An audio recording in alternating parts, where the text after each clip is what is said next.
It is a rainy night here in Clayton, Indiana, as we get set for Friday Night Football, week number 9 here on the ISC Sports Network. Cascade taking on South Putnam. Before we go any further, we'll pause for the national anthem. Don't go anywhere. You're watching the ISC Sports Network.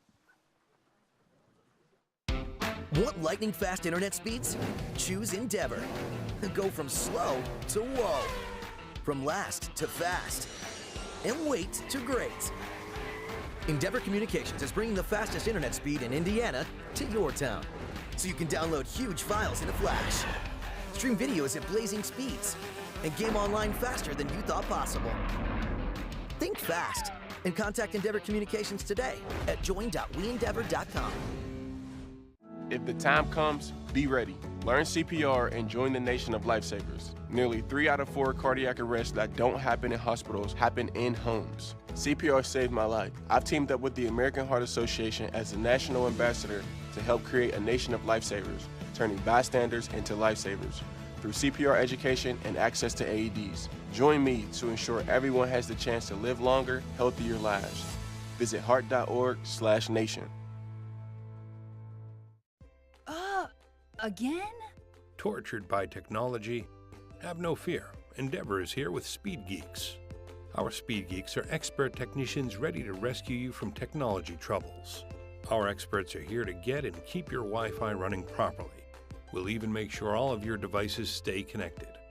Give us a call or visit weendeavor.com to see if you're in our service area.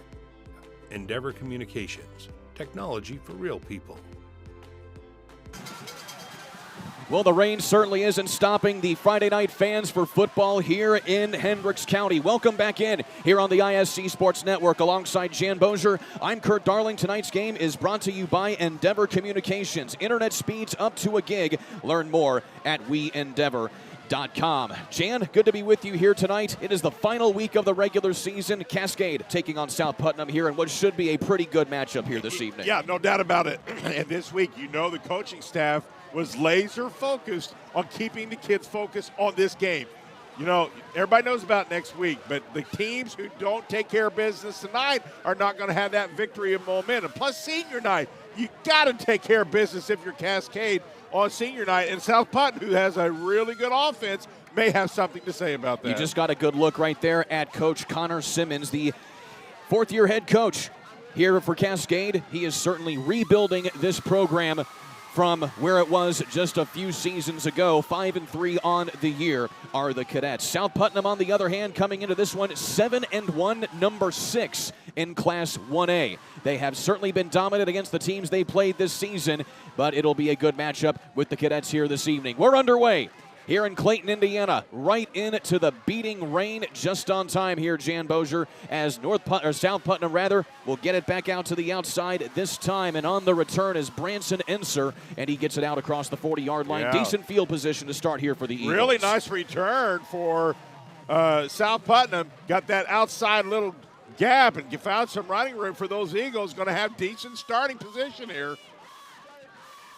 And so we get going here with this one as we take a look at the starting lineups for South Putnam.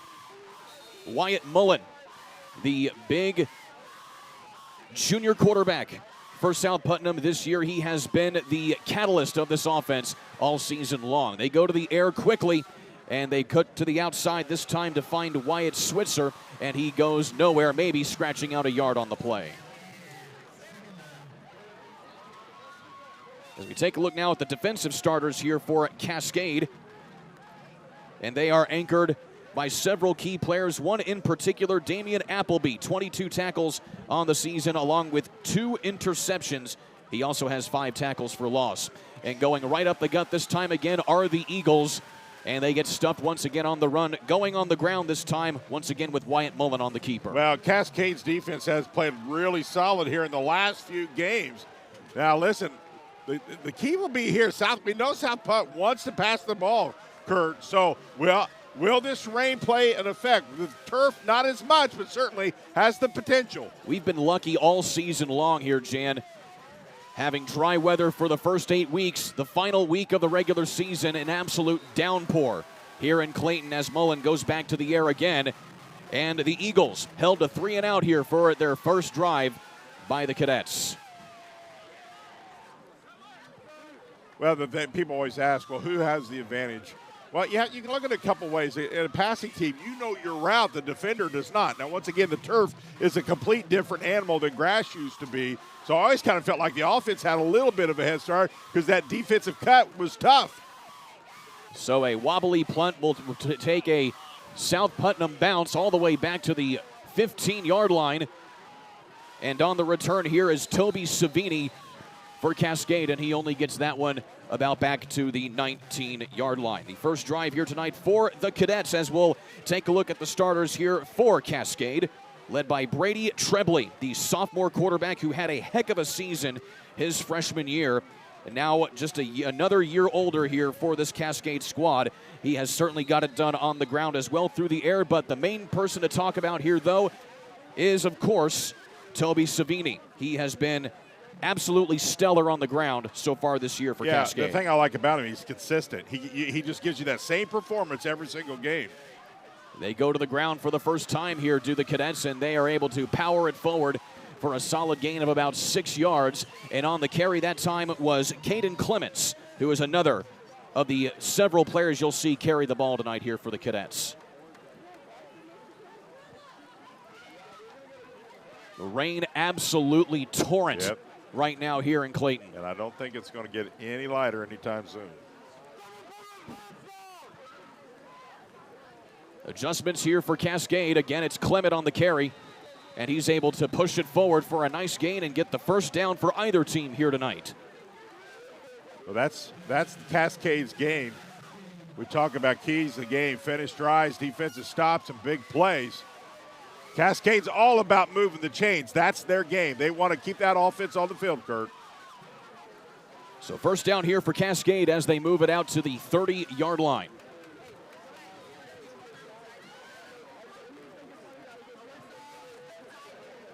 Players in motion, and we have a flag on the play. It looked like there was a little bit of confusion there between quarterback and personnel. Well, certainly coaching staffs would love perfection here. You're going to get a little bit of that, but man, we're right now, going into the tournament, especially tonight, when you're talking about game number 9, Kurt, you can't have mistakes of that type. Mistakes come as far as aggression, you kind of forgive. Mental mistakes should be very minimal today. So that backs him up 5 yards. It'll be first down and 15 here for Cascade. On the sweep this time, it is Savini, and he gets absolutely rattled in the backfield, and that'll be a loss of yet another yard on the play. And coming up for that tackle, a very nice effort there by Wyatt Switzer. So that's a loss of a yard. Bring it up now, second down and long here for Cascade. Well, you're going to see Cascade run this a lot, and teams who have scouted know they love the counter. They love to get a lot of misdirection. And you got to just read. Real good teams defensively will read. Clock still moving here again in the absolute torrential downpour. You talk about mental mistakes here, Jan. Might be a lot of physical mistakes as well, given the weather, but still a nice run up the middle here by the Cadets to get at least some of that penalty yardage back there. Again, Caden Clements getting the bulk of the carries so far. Well, perhaps, but I would say this. I mean, this is where your seniors and everybody, they've played in rain before, and it's equal for both ball clubs. So you cannot allow the rain to be an excuse tonight. Now, it may cause some problems that you can't control. That's a different issue. Mentally, though, you've got to be sharp tonight. In your playing days, Jan, what were some of the things that your coaches did to prepare you for rainy day weather? Stay alert. Well, here's the difference. We played on grass. This would be a big problem, because we didn't play on turf. Turf allows you not to have the terrible slips and those types of things in the dirt days of football. This field will drain well, and so it's really not that big of a factor overall. Meanwhile, looked like Trebley may have fumbled the snap there as you have a little bit of a wet ball, and that'll bring up now 4th down and 6. And so Cascade looked promising, but a penalty kind of snuffs it out, and they're forced to punt. I certainly think that catching the ball in the rain is easier than throwing it. So depending on your hand size, gripping the ball might be the one factor depending on the quarterback's hand size of just getting a good grip on it.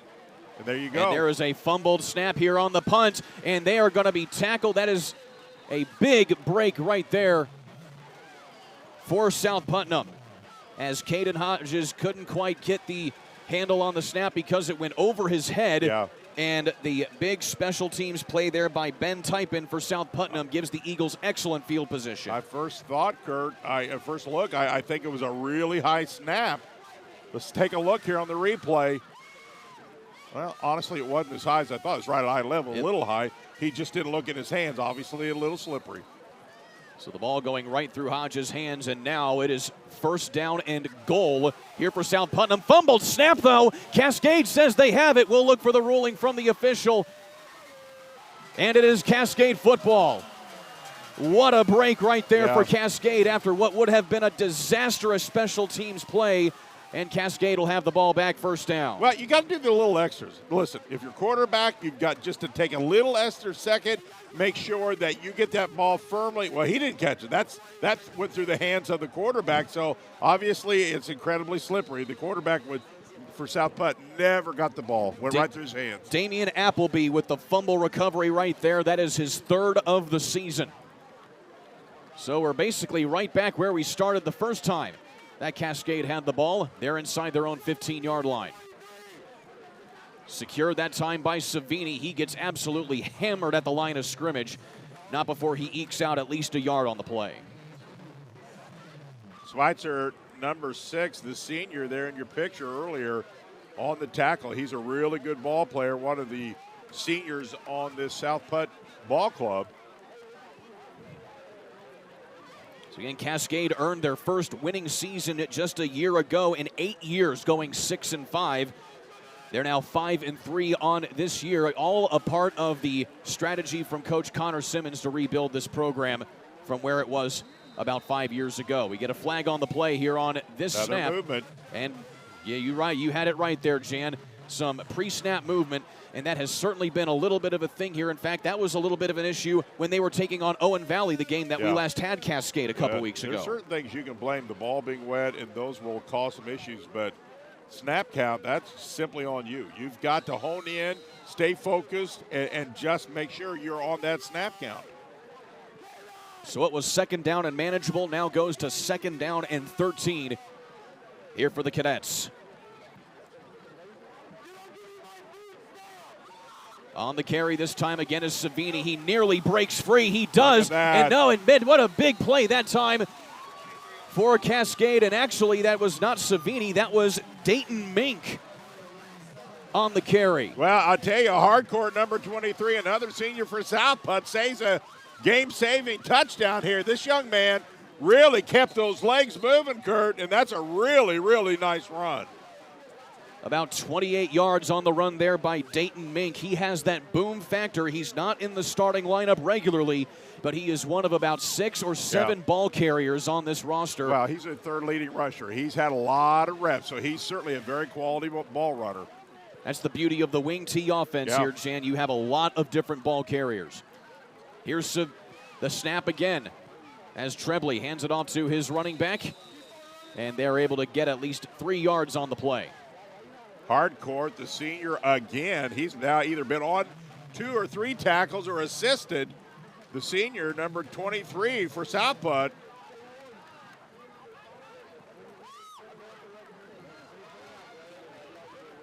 And so now taking their time here as they work second down and 7. Colby Hall-Carcourt, the tackler there for South Putnam. Yeah, Kurt, one of the coaching decisions tonight will a lot be surrounded about field position.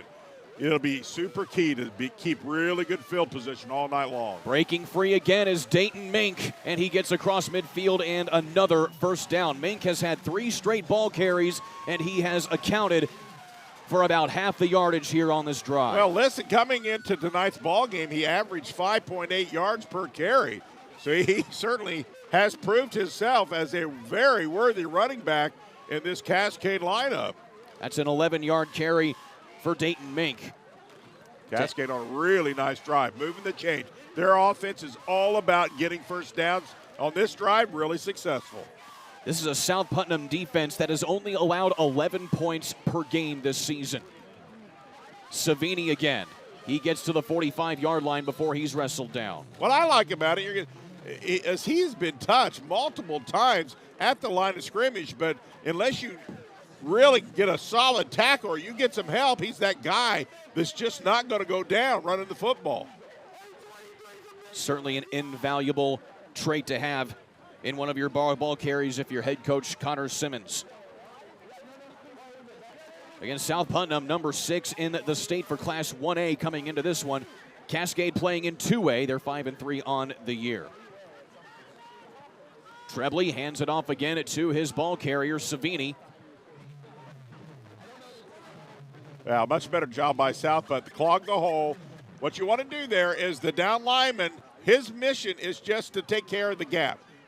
Clog the gap and then get good team tackling, and much better job that time by South Putt on team tackling. So that was actually Dayton Mink on the ball carry, gain of 2. 3rd down and 5.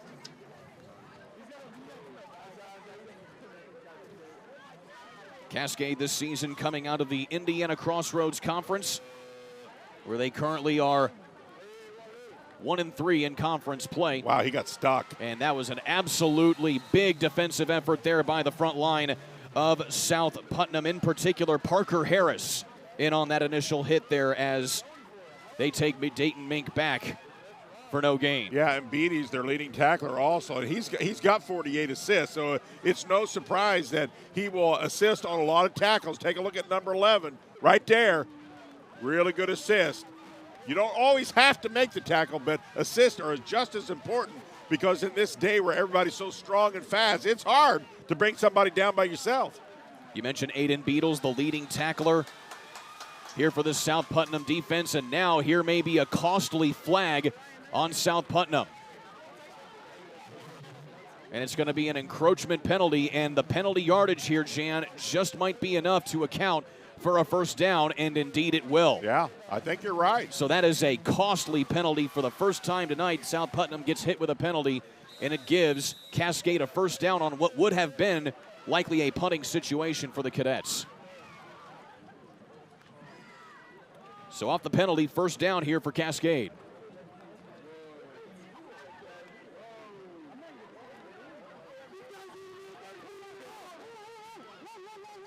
Fumbled snap again. Trebley has to get on top of it, and it looks like he may have just been able to squeak in there to keep possession here for Cascade. Boy, this first quarter of play, 2:22, you see there on the clock, just flying by.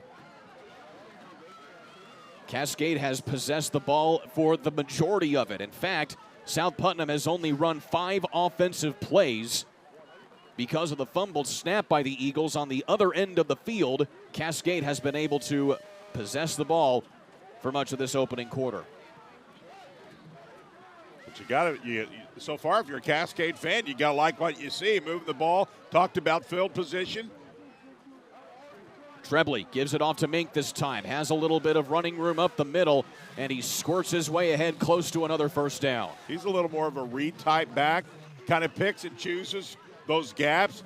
You'll notice when he runs, he really does a good job keeping his head up and just finding what's open and then take a quick. Now watch how he reads. Kind of hesitates, then right there. Burst of speed, really good look. Runs with his head up, that's key. Precisely 10 yards, enough for another first down here for Cascade. So Cascade already tonight with 6 first downs. South Putnam, as I mentioned, not a lot of possession. They have yet to even get one. Trebley, quick handoff to his fullback that time. Again, it's actually Mink, the running back position, and he falls forward for a gain of 2. Now, listen, South Putnam coaching staff has got to know this. We've seen Cascade before. They run, and here comes play action. You cannot fall asleep if you're South Putt on play action. Cascade is really good at that, just kind of putting you to sleep running the football and then get one of those receivers wide open because they pulled up safeties and linebackers.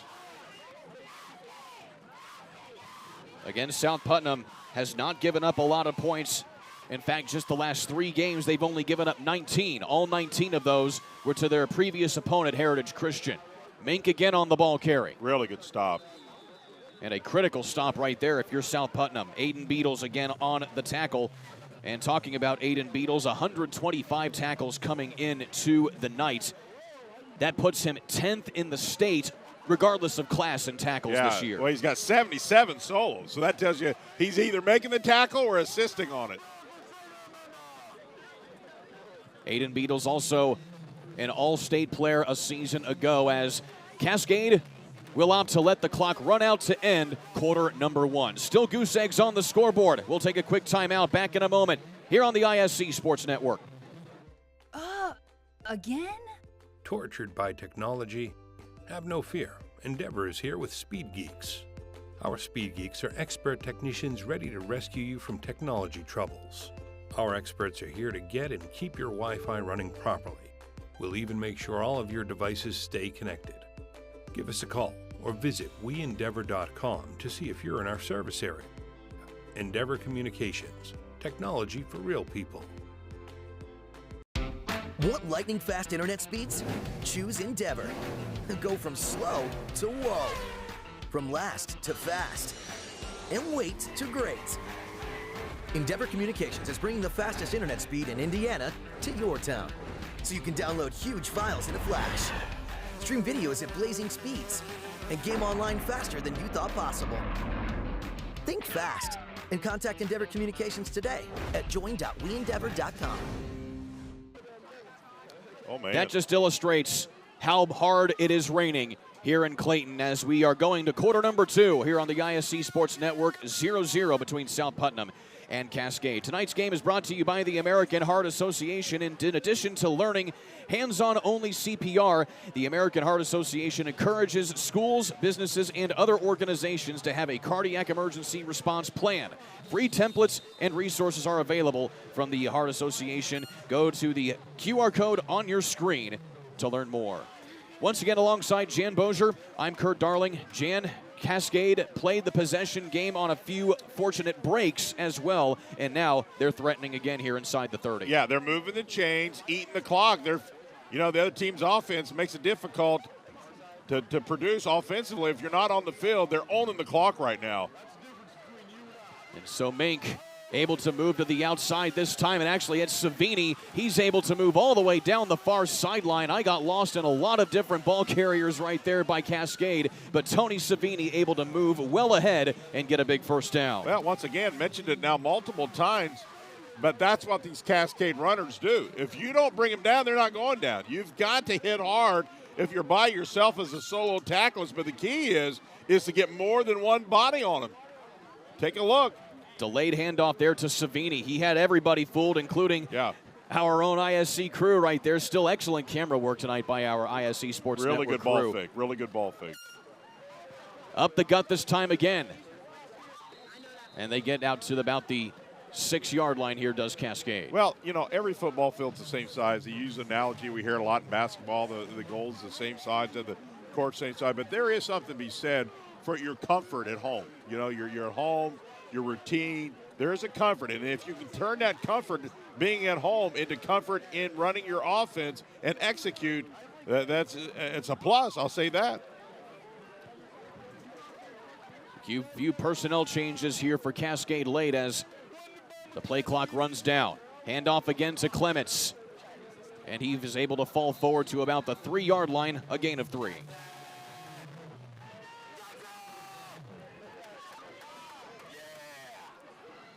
So South Putnam on their heels here in the early going of this second quarter. It's a big play for South Putnam here. Third and, what is it?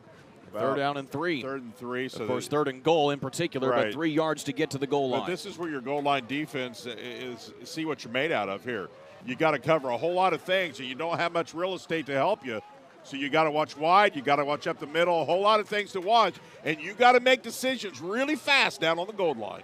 Under center, they go to Mink again. He has been the hot hand this evening. He's able to get to the 2 before he is absolutely pummeled backwards after forward progress. So that's a gain of 1 right there by Dayton Mink.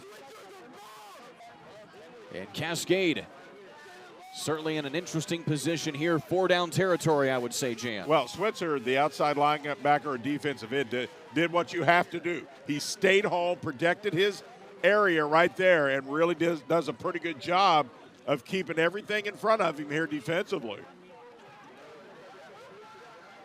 Head coach Chuck Sorrell watching his defense at the moment here for South Putnam. And a timeout has been called here by Cascade. So Endeavor Communications thanks you for watching today's presentation of local high school football. We're proud to be a part of this event and wish all the athletes good luck during this competition. Together with our members, Endeavor Communications is committed to helping our local community thrive. For more information about the communities we serve and services we offer, visit us at weendeavor.com. Well, you and I have done a lot of ball games for Endeavor, so we certainly want to thank them as well for supporting this area to allow these schools to be able to watch the teams. People's not out. Listen, we got a really good crowd.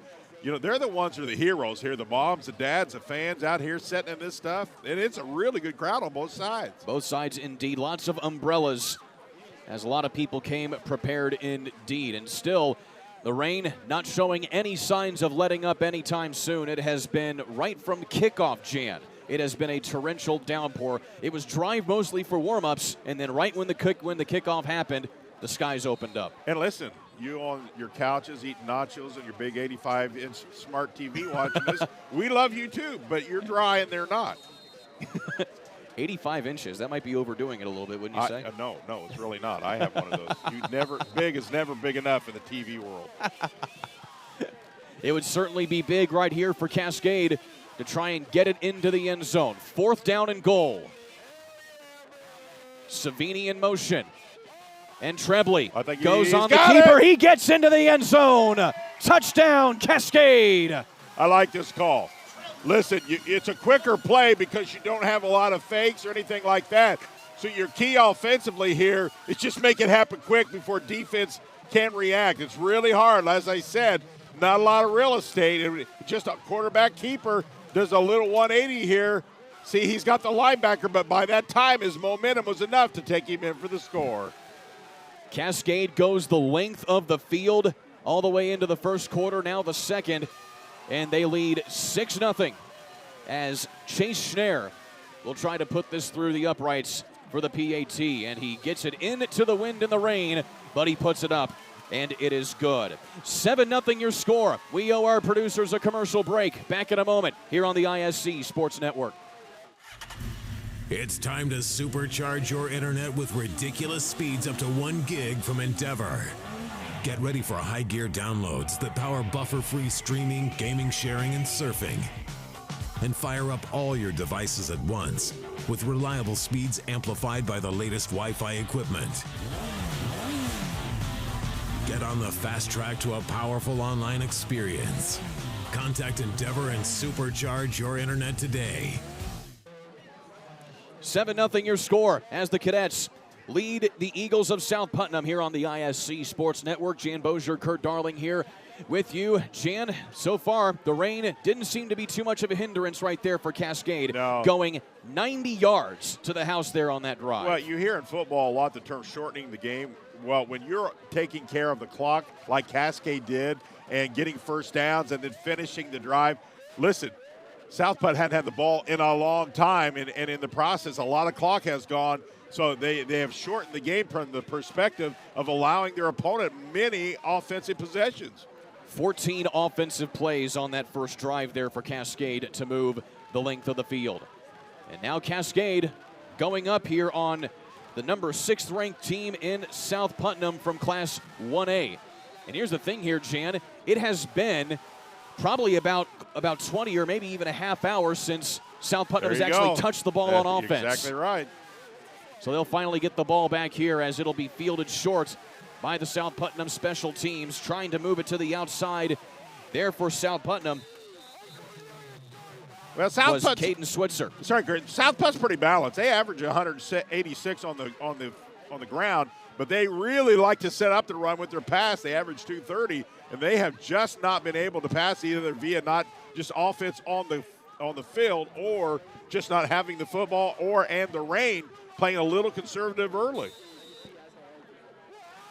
This is a South Putnam squad that likes to go through the air. They've already had a couple passes today as Mullen will go on the ground, and he goes absolutely nowhere, in fact, losing a yard on the play. So we're already about 9 minutes left here in the second quarter. That was only the 6th offensive play that South Putnam has run all game long. Well, we're talking a lot of senior here. Cornelius for Cascade. There you see big 41 is senior.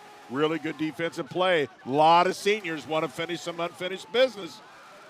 High snap here for Mullen. He goes to the air, looks to the outside, and overthrows his receiver as he was looking for Branson Enser there, and it falls incomplete. Well, right now, listen, Cascade's defense is, I always say that your best football is after you score. For offense and defense, you better be, and they're playing very motivated defensively. South Putt's a little flat right now. They have got to do a better job of giving him some time to throw that football. You got to look at JT Roshong there. He was the one on the coverage. Already an interception and a forced fumble for him this season. It's a big down, Kurt, 3rd and 11. Mullen going on the keeper, tries to turn the corner, but can't quite get back to the original line of scrimmage. He only squeaks out a yard on that long run. And once again, the Cascade defense able to hold stout here for the moment. Well, first of all, let's give a lot of credit to that Cascade secondary. He's got nowhere to throw the football. It's not because he's not looking or trying. And then when there's nowhere to throw the football, that allows your rush to really give pressure on him. So let's give that secondary and linebacking crew for Cascade a lot of credit. Well, the rain has kind of let up here a little bit. It's now a heavy drizzle, if we could call it that, as the punt goes away here. A beautiful punt by South Putnam. Really that is nice punt. Wyatt Switzer with the absolute spiral that gets that all the way down to the 19-yard line. So the Eagles flip the field here, Jan, if that's anything to kind of hang your hat on here if you're South Putnam. But still, as we mentioned before, Cascade has shown that they can drive the length of the field. And if you're Cascade, this is where you really want to just put a hurting on South Putt. You got one score already. If you can put together another drive going into halftime, eat clock, and go up 2 scores, that could really be a problem early, at least for South Putt. Let's see what Cascade does with this momentum they got on offense, carried over to defense. Now let's see if the offense continues it. These teams are very familiar with each other in spite of the fact they're in 2 different conferences here in Western Indiana.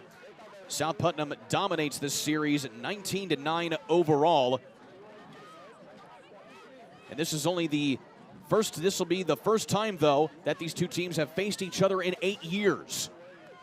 So they're back on the schedule for both of them right here as Cascade, again, just trying to meander their way downfield. A short run here for the Cadets. And on the carry that time, it looked like it was Appleby. And he comes up a little gimpy there. Well, they like to run between big number Orrin Hedges. Well, the offensive line, just a junior. He's a big young man doing a good job blocking out there. Got to give those linemen tons of credit. That's absolutely the core of a very good running game, is when you got that front 5 that do their job and they're on the same page as the running backs. 4 juniors and a sophomore on this starting offensive line here for Cascade. The only senior, Jacob Potts, as we get a flag on the play. It's a false start as we're talking about the O-line here for Cascade. Yeah, when we talk about you shouldn't follow that up with a penalty. It's like we're setting you up right here. Yeah, hey, it happens. He jumped a little bit. That's going to cost him 5. Got to be locked in. And so that'll back the Cadets up about 5 yards here after they had a promising start to this one, but still second down. But it'll be 12 yards instead of 7. That's the 3rd penalty here on Cascade here today. Going to the ground again. And sliding to a stop right there is Caden Clements for Cascade. You know, Kurt, as an ex-offensive lineman, when you made a mistake and got that flag thrown at you, inevitably the coaches would run it back about 10 times, so you felt like you were offside 10 times because they go, do it.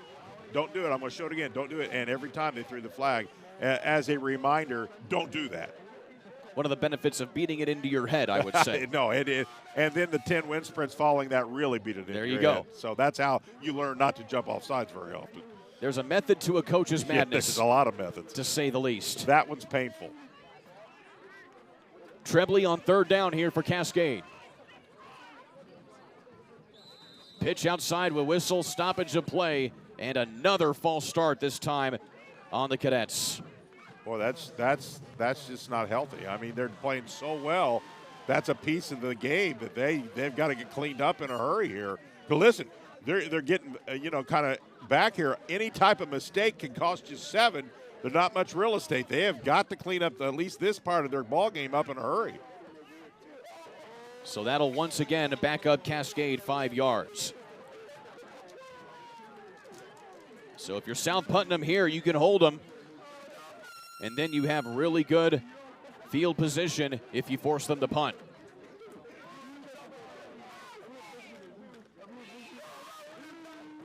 Delayed handoff. Savini goes hard up the gut, breaks outside, gets to the first down marker and a lot more. He is going all the way down the sideline, chased by South Putnam's defense before he is wrestled out at about the 20-yard line.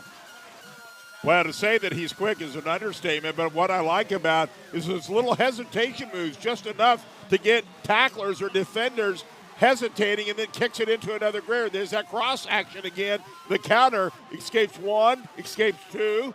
That's a problem for South Putt. They cannot allow just one or two arms to grasp these tacklers because Cascade's making them pay. About 65 yards on that scamper there for Savini. And that, again, is a big backbreaker here for South Putnam in the early going after you had them on third down and less than manageable, to say the least. And now the Cadets in the red zone. Handoff again, this time to Dayton Mink, and he gets absolutely pummeled at the line of scrimmage. Gain of a yard on the play there, though.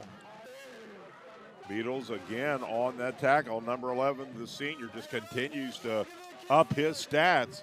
Fine young player. So Toby Savini with that run already puts him close to 100 yards rushing on the night. He's already had 4 games in which he has eclipsed the century mark this season.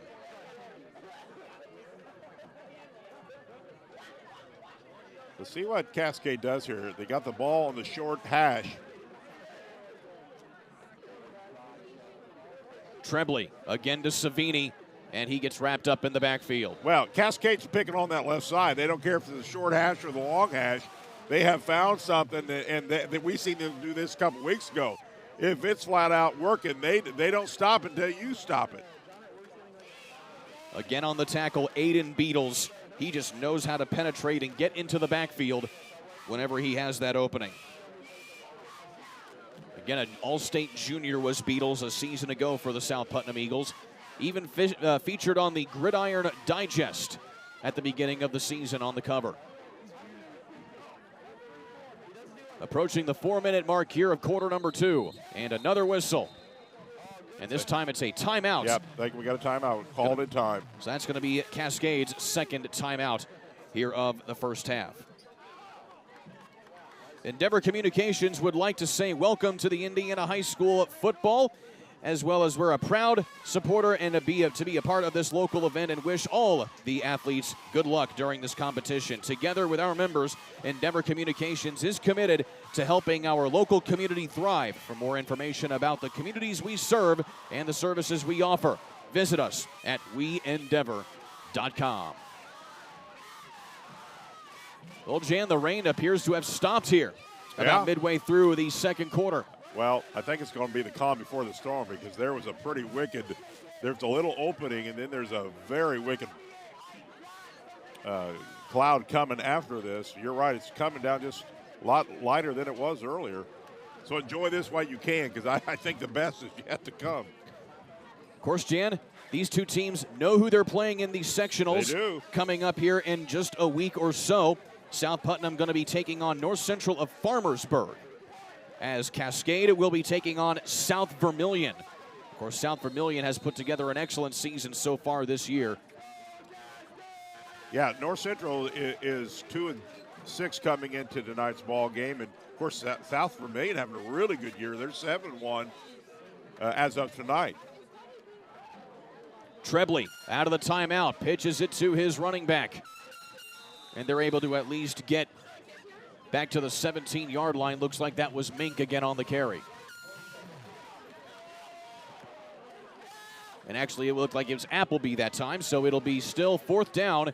And now Cascade will try a field goal here to make it 10-0. Well, make it 2 scores. South Putnam really going to be coming after this one. They want to keep this to a 1-score game and be right where they want to be. Now, by my unofficial stat sheet here, Jan, this will be the first field goal that Chase Schneer has attempted all season.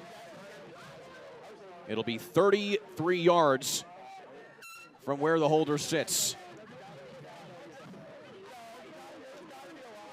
The senior kicker on senior night.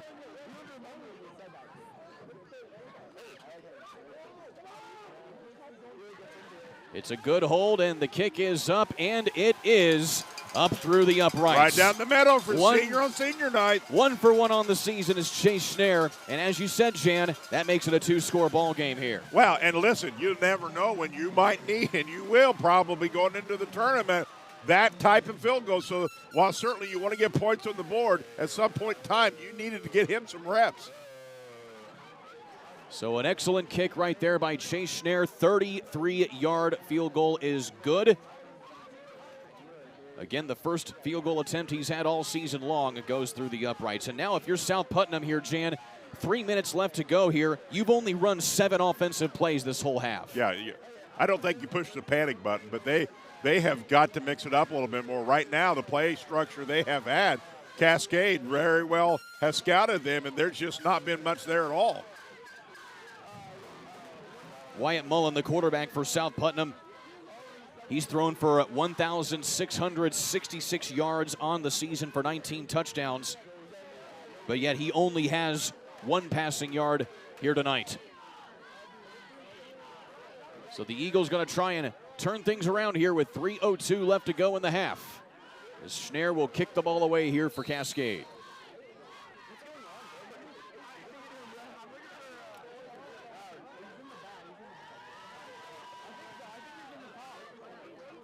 And a short line drive, and it's going to be just taken there by South Putnam, rather, and they'll be down there at about the 25-yard line. That was Hayden Tincher who caught the ball there for the Eagles. Well, I certainly think South Putt has to have a sense of urgency here. What they cannot do, however, is push it to the fact where it forces them to make a bad decision and get even another score put on them. So I think they have to have a little sense of urgency, but still within under control of their offense. Don't need to make a bad mistake here. So the rain has mostly stopped here in Clayton. And now Cascade going to be dinged for encroachment as the snap count got a little bit too careless right there. Well, what you're trying to do as a defensive lineman is anticipate. And sometimes you do jump just a little bit. But listen, one eye needs to be on that football. And one eye on your guy. If he moves, you go. Football moves, you go.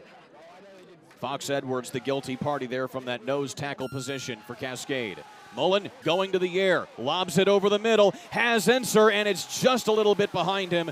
Excellent coverage there by Cascade once again. And now, looks like there's going to be a flag here, Jan. They're going to get Cascade for pass interference. Well, let's see if we can take a look at it. Officials thought, obviously, just too much contact. We'll take a look at it here. Let's take a look. He has a pressure from that right side. Wow. That is awfully close. That's the official who made the call. Not complete is not the one who called it. So I think it was actually called a little earlier before the pass that he had his hand on him long before, because that back judge never threw his flag, I should say. So that's 15 yards from the previous spot. That will put South Putnam at their own 45-yard line. South Putnam still has yet to get a first down on their own. That is a first down via penalty here for the Eagles this evening. So they're going to put it at the 48-yard line from where they were previously spotted. And that is the 6th penalty tonight here on Cascade. Mullen back to the air. Lobs over the middle again, trying to find Enser again. Picked up, and it is nearly intercepted in the back there by Cascade. On the coverage, J.T. Roshong. He has stuck to Branson Enser like glue this evening. Yeah, really good coverage by number 22 for Cascade. Step for step, played it perfectly. Roshong, he's just a sophomore, but I'll tell you, he played that like a senior. Going up the gut this time is South Putnam. That is Colby Harcourt, and he's able to pummel his way forward and get the Eagles' first down of the ball game here with 2:40 left in the second. And that's their best running play of the game. Now they're having that sense of urgency and acting accordingly. 11-yard gain by Harcourt. He goes up the middle again, and he keeps his feet moving forward for a gain of 5. So there's 16 yards of total offense right there by South Putnam after they had only had just 2 going into this drive. Well, he's their leading ball carrier, averages 5.2 yards per carry. On the fake here, Mullen goes up the middle, and he's going to be about 3 yards shy of the line to gain. Still plenty of time. Clock running at 2:04, Kurt. They have plenty of time. You need to execute here. This is a big first down. You have 2 downs to get a first down. You prefer to do it in 1.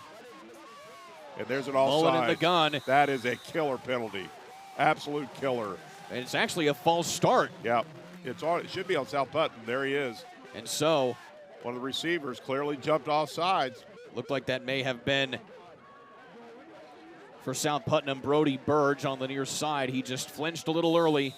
And so now what was 3rd and 3? Now it gets a little interesting. 3rd and 7, a little different than 3rd and 3. 3rd and 8. Clock's still moving.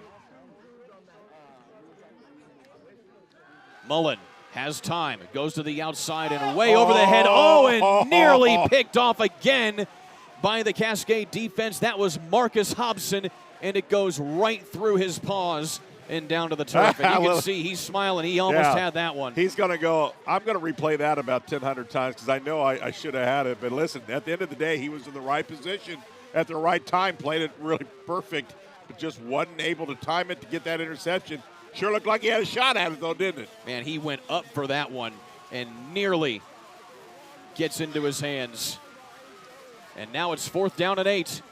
South Putnam has no choice here. Feeling the pressure. Mullen looks toward the middle and just outside of the reach of his receiver, Wyatt Schweitzer. And that's going to be a turnover on downs here for South Putnam. Wow, and he had a step on him, Kurt. Ball just an extra coat of paint too high. He got a finger on it, but just could not pull it in. That would have had a great opportunity to be 6. He had a step on the defender. Ball was pretty well thrown, but just ever so slightly where he could not bring it in. Mullen now 1 for 6 passing tonight, only 1 yard through the air. And Cascade still has 90 seconds to work with. But how big a penalty was that to go 3rd and long? Another big one. Yeah, it really was, because you first down, you change your whole play selection. That was only the 2nd penalty on South Putnam all night long. So Trebley goes back to the ground this time with his back Clements, and he's able to dink and dunk his way forward for a gain of 9. Well, the key now for South Putnam is just keep this score at least at a minimum status quo, but I'm going for the ball if I'm South Putnam. Cascade got to take care of the football, wrap it hard. Cascade keeping with the tempo here as they get enough for a first down and a lot more there. Clements again the ball carrier. Yeah, and Clements is as good as anybody. When he gets that ball, he wraps both arms around it, and it's going to take everybody in this ball club to pull it out of his arms. Gain of 8 yards. Cascade is certainly in the hurry-up offense as Clements goes absolutely nowhere on that one. And that was Kyle Glasson with a little bit of help as well from Parker Harris on the tackle. 2nd down and long. 2 handoffs there trying to get it to Savini. And he only is able to eke out a yard on the play. And Coach Sorrell is going to call a timeout here for South Putnam. Well, he thinks if he can get a stop here, he'll have a shot to get the ball back to maybe at least one shot at it before halftime. I like the call here. It's 3rd down and long. Again, Chuck Sorrell, the head coach here for South Putnam. Haven't been able to mention his name a lot here this evening. He's in his 8th season as the head coach of the Eagles, 43-40 overall. 7-1 though. Here for South Putnam, they certainly had an excellent season with wins against North Putnam earlier this year, their rival. That was on the road, but they're coming off of a big win against Heritage Christian, 36-19, the final in that one over a quality 2A opponent. I really like this timeout. I think it does a couple things. In his mind, he wants the ball back, but I think it's as much a statement to his players. Listen, guys, I'm certainly not quitting, and I don't expect you either. We have whatever, 44 seconds left, and we're going to do everything we can to get something in that time allotted. I love the psychology as anything. The Eagles still have 2 timeouts as well. Clements is able to slide down and stay in bounds. That's key. Good presence of mind right there by the senior running back. He gets across the 40 for a first down. I think they stopped the clock. Well, that's first down. Yeah, you move the chains. Yeah, move the chains. And now they restart the clock. Clements up the middle again, and he falls forward for a gain of 4. The clock continues to roll. And now a timeout going to be called by Cascade here. It'll be their final timeout of the half. Now things have changed in the other direction. Cascade moving the ball, 27.7 seconds left, Kurt. They feel like at a minimum, that's a couple, maybe 3 plays. That's plenty of time. And boy, if they could go up 3 scores, that's, you talk about all the time, guys, put teams away and put them away early. You want your ball club to have that mental approach to any game, is the ability mentally to understand to put a team away and do it as quick as you can. And all of that here, Jan, is just part of the culture that Coach Simmons has been able to build here at Cascade. You know, I talked with him earlier this season about how, you know, when he first got here, kids had a little bit of a hard time kind of buying in, but needless to say, it seems it has just been crisp execution here on these last couple drives here by Cascade. It's certainly indicative of a whole team that has been able to buy into what he's trying to do. Here's what I think. This play call here could be very interesting. Do you go play action now or maybe one more run, then play action? I think we may see it, though. 27 seconds to work with here for Cascade. Trebley going to go on the keeper, and he's going to be tackled in the backfield there by Colby Harcourt. The clock will continue to run there before they stop it, though, for another timeout by South Putnam. Now you continue to call number 23, the senior tackler for South Put, just continues to be all around the football. I like it. Colby Harcourt was not in the starting lineup tonight, but he's been getting a handful of reps on defense so far here this evening. Again, a beautiful night now as the rain has kind of gotten away. It's still a little bit humid, but needless to say, everybody got wet at the early going, and now the rain seems to have departed for now. Kurt, I'm going to correct you. I don't do this very often because you're my guy. They didn't get wet. They got drenched. Yes. You were trying to be nice. I am trying to be nice, but yes. As an older human being, that is being called drenched. Drenched by a torrential downpour. That's right. But I get it. You're trying to keep it under control, and I like it. I love football no matter what weather You're my guy, but, man, that rain, was a drencher. Although I will say this, I did not play football in high school. I was a runner, so I've spent a lot more time in a press box. Meanwhile, Savini has spent a lot of time in the weight room as well as on the field, and he powers forward for a gain of about 3 yards.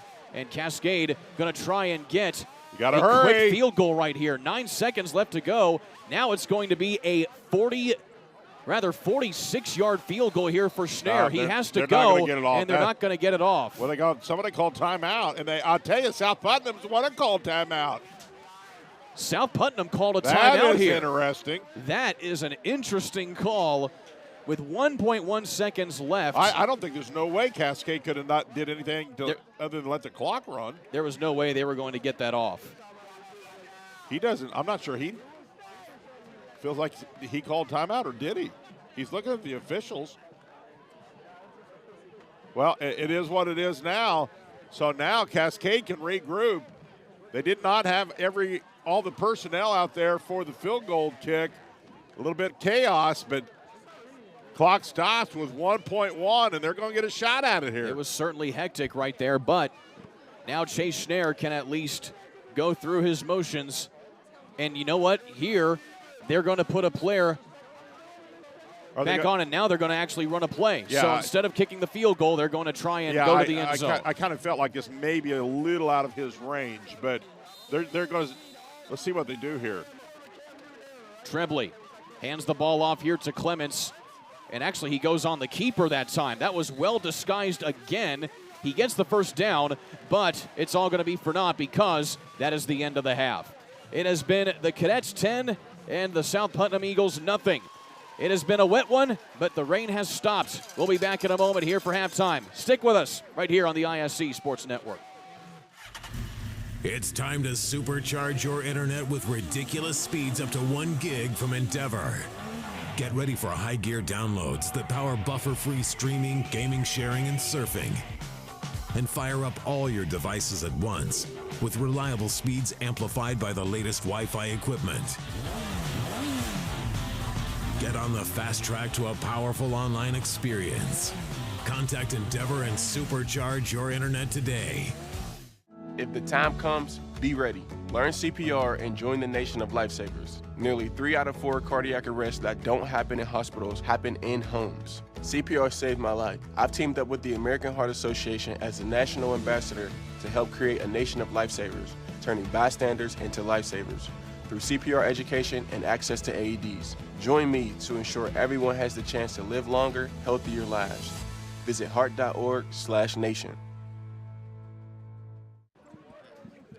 Halftime here on the ISC Sports Network alongside Jan Bozier. I'm Kurt Darling. It is a 10-0 ball game with the Cascade Cadets leading Class 1A number 6 South Putnam 10-0. Well, Jan, just kind of going over that first half here. Needless to say, it was a back and forth one for a little bit there, but still Cascade able to dominate most of the time of possession.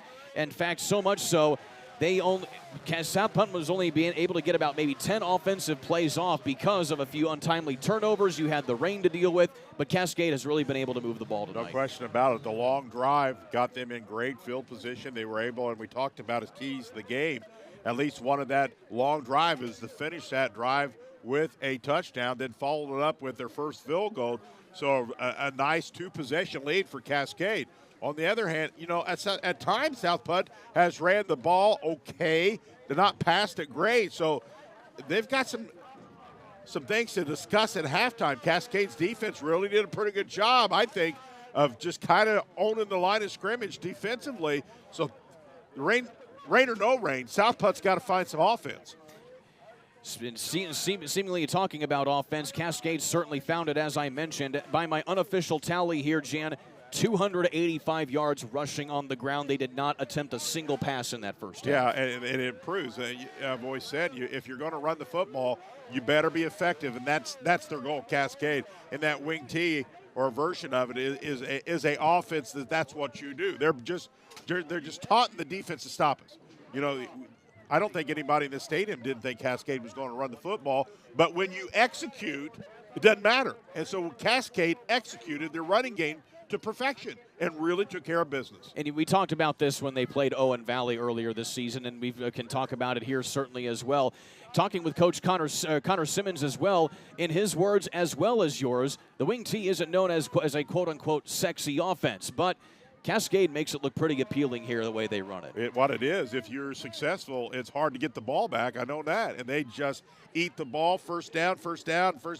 And always, again, one of the keys to the game coming in here would to be finished drives in the red zone. They were able to do that at least a couple times in the first half. For the lone meaningful offensive possession that South Putnam was able to put together, they were able to get at least one first down, and they tried to go to the air, which is something that they really love to do with quarterback Wyatt Mullen, but they're only 1 for 6 passing tonight for only 1 yard. It's just indicative of how good the coverage has been by the Cascade defense. Yeah, no question about it. Let's refresh our memories. They were just a fingertip away for probably getting one awful close to the touchdown. The pass was decent. The reception was right there, just a little past his fingers, but really the key for me was that critical offsides when they were 3rd and 3 really disrupted it. You had a chance to get really close, opens your playbook up a little more, and just a mistake. And mistakes in games like this where you don't get a lot of possessions can really be troublesome, and that's what happened. You're watching the Endeavor Communications halftime show here on the ISC Sports Network. Endeavor Communications would like to say thanks for watching Indiana High School football. We are also proud to be a part of this local event and wish all the athletes good luck during this competition. Together with our members, Endeavor Communications is committed to helping our local community thrive. For more information about the communities we serve and the services we offer, visit us at weendeavor.com. When we come back, we'll talk about some postseason. These two teams have some formidable foes coming up here in just another week's time as we get ready for sectional play here in the state of Indiana. You're watching high school football here on the ISC Sports Network. Want lightning-fast internet speeds? Choose Endeavor. Go from slow to whoa. From last to fast. And wait to great. Endeavor Communications is bringing the fastest internet speed in Indiana to your town, so you can download huge files in a flash, stream videos at blazing speeds, and game online faster than you thought possible. Think fast and contact Endeavor Communications today at join.weendeavor.com. Again? Tortured by technology? Have no fear. Endeavor is here with Speed Geeks. Our Speed Geeks are expert technicians ready to rescue you from technology troubles. Our experts are here to get and keep your Wi-Fi running properly. We'll even make sure all of your devices stay connected. Give us a call or visit weendeavor.com to see if you're in our service area. Endeavor Communications, technology for real people. It's halftime here on the ISC Sports Network at Cadet Stadium here in Clayton, Indiana. The Cadets of Cascade leading the Eagles of South Putnam 10-0. Well, Jan, as we talked about a little bit there during that first half, we're getting close to postseason time. This is the final week of the regular season, and of course every team in the state now knowing who they will be facing either next week or a week from now. We'll take a look at Cascade's sectional here, sectional number 37. As you see there, the Cadets going to be taking on South Vermilion, who have put on a heck of a season so far. But still, overall, Jan, this is a pretty tough sectional to get out of here for this to start your postseason. You know, and I think it's fair to say that about most sectionals this year. There's a minimum of 1, sometimes 2 and 3. You know, really good teams in every sectional, and that's why people ask me, what do you think about the draw? You and I had this, you got to win. Yeah, well, you certainly would prefer to get maybe a victory early on, I guess. In the day, you got to win, and you got to keep winning. That's about moving on, get to the sectional finals. So you saw that right there along with Greencastle and North Putnam, Linton, Stockton, and North Knox as well there. Meanwhile, we take a look at South Putnam's road. Of course, the big glaring one to look at here, Jan, is the team that has the bye in this sectional. That is Indianapolis Lutheran. They have been absolutely dominant. They are more than likely going to be elevated to Class 2A next year with how they have been absolutely dominant in Class 1A. But South Putnam in particular, they're going to be going up against North Central of Farmersburg. Only 2-7 on the year are they. But still, as you mentioned, South Putnam has to win in order to advance to play Lutheran in that next round of the sectional. I always found it as an athlete, whether it's in my high school or college career, when you see one of those types of games potentially, you got to be careful about not overlooking your first game. You got to take care of business there. As a great challenge. Are they the underdogs? Absolutely. Everybody is probably that plays Lutheran. But listen, you got to have that mindset that we can do it, we will do it. No mistakes. Play the best game we've ever played. As long as you do that and leave it all on the field, it is what it is. But I look at it, if I'm a player and I'm a coach, and I'm sure they do, is listen, they're 2-time defending state champions, have the potential to be through. You're going to be on every television station, every paper known to man if you could knock them off. What a challenge. What a great challenge. I'd love that. That would certainly be a good challenge for them as well. But talking about challenges, especially for South Putnam, you know, when you're looking at their schedule in particular, yes, they have put up a lot of points and have a lot of good performances, but also North Putnam as well as Heritage Christian, those are two, and even Greencastle as well. Their only loss this year, in fact, a 51-49 loss for South Putnam to Greencastle in that regard. Other than that, playing in the Western Indiana Conference and in the division they do, a lot of the other teams have had less than stellar seasons, so you're able to kind of move through those, I guess, with a manner of ease, for lack of a better phrase. But bottom line is this here, Jan. If you're South Putnam, having played the schedule that they do, going into a sectional where you could be going up against a team like Lutheran, how do you kind of gear your team if you're head coach Chuck Sorrell, knowing that you have a lot of big competition in postseason? I'm sure his mantra, I have not spoken to him, but I'm sure like most coaches, get better every game. Get better every game. You play this season. You try some things. They may cost you at times. You change some personnel. It may cost you at sometimes. But in the back of his mind, coaching-wise, everything that he has done leads up to the tournament. I've did this. I did that. This doesn't work. And now I have my game plan, what I want to try to do with what I know I have. And hopefully you can get execution. And listen, you know, sometimes funny things has happened. We've seen some really good teams show up flat. You know, does it happen very often? No, but maybe it's that night. So that's how, if you're their opponent, have to look at it like we have got a shot. Mentally, we think we can do it. And if you don't, you're not. And of course, we talked about the draw a little bit before we went on air here this evening. But last season, South Putnam actually had to go up against Lutheran in the sectional opener. Yeah. So if your head coach Chuck Sorrell and South Putnam, I guess there might be a little bit of, maybe more of a sense of not ease, but still feeling a little bit better knowing you don't have to go into the first game of sectionals against a team like Lutheran. Yeah, you and I talked about that. There's plus and minuses. If I'm a coach, I want to play the best team first because all my focus, I want it to be on them. Everybody doesn't agree with me. That's okay. Most people don't probably. But I want all that week to prepare for the best. Now you got to prepare for what team you should beat, and you can't overlook them. And then you prepare. Maybe it doesn't make any difference. These coaches may say it probably doesn't. But as a player, I can tell you I wanted to play the best first. I wanted to be 1,000% focused on that. And sometimes you lose, so it may cost you a win in the win column. That's the downside of that. Indeed it is. Still a good crowd on hand in spite of the weather that we've had this evening. It is a little misty now. It was raining earlier, but the rain has since departed us for the time being. We'll take another quick timeout. The second half coming up in just a little while right here on the ISC Sports Network. It's time to supercharge your internet with ridiculous speeds up to 1 gig from Endeavor. Get ready for high gear downloads that power buffer-free streaming, gaming, sharing, and surfing. And fire up all your devices at once with reliable speeds amplified by the latest Wi-Fi equipment. Get on the fast track to a powerful online experience. Contact Endeavor and supercharge your internet today. If the time comes, be ready. Learn CPR and join the nation of lifesavers. Nearly 3 out of 4 cardiac arrests that don't happen in hospitals happen in homes. CPR saved my life. I've teamed up with the American Heart Association as a national ambassador to help create a nation of lifesavers, turning bystanders into lifesavers through CPR education and access to AEDs. Join me to ensure everyone has the chance to live longer, healthier lives. Visit heart.org/nation. There's the Cascade Spirit Bell. Has certainly been ringing tonight here as Cascade is up 10-0 here at halftime here on the ISC Sports Network. Alongside Jan Bozier, I'm Kurt Darling here. Jan, before we get to some highlights here, we're going to talk a little bit more about the weather as you had the radar pulled up there.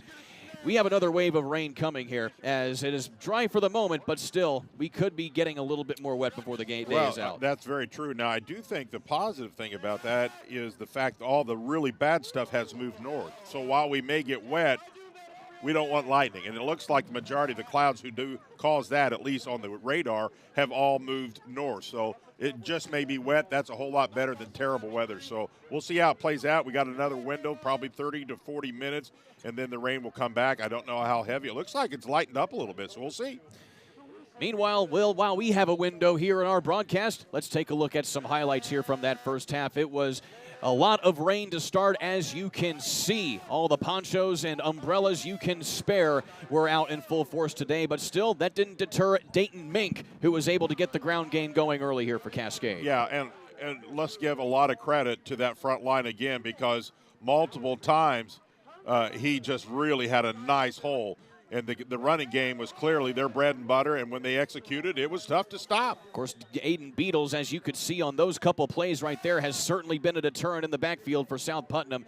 But Toby Savini, with his boom-like capability, able to set up this touchdown run here by Brady Trebley. Yeah, and I think South Put's going to talk about gang tackling at halftime, because there were times like right there, they had two players who had at least hands on him and were not able to bring him down. So they talked about, guys, you got to tackle hard, head up, get down low, and more importantly, gang tackle as much as possible. And there you have it. Those were the highlights. We also had an impressive field goal hit by Chase Schneer. That was from 32 yards out, the first field goal that he's made this season.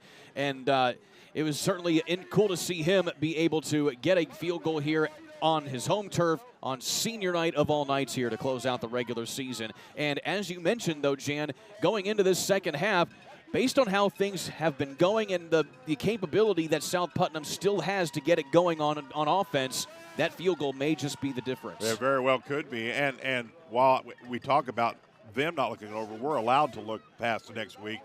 The fact you may need a field goal or an extra point, the more reps he gets in these type of conditions will do nothing but help his confidence if he's called upon for that game-winner field goal and have no reps to do it in a tournament. So it's nice for his confidence that he was able to get one attempt and put it through very well, actually. Like a shooter in basketball, it helps to be able to see the ball go through the net right there, and you can certainly expect that to be the case here for Chase Schnarr. One thing I certainly want to talk about as well here, Jan, before we get into the second half as Coach Connor Simmons comes back out here with his ball club to get warmed up for the second half.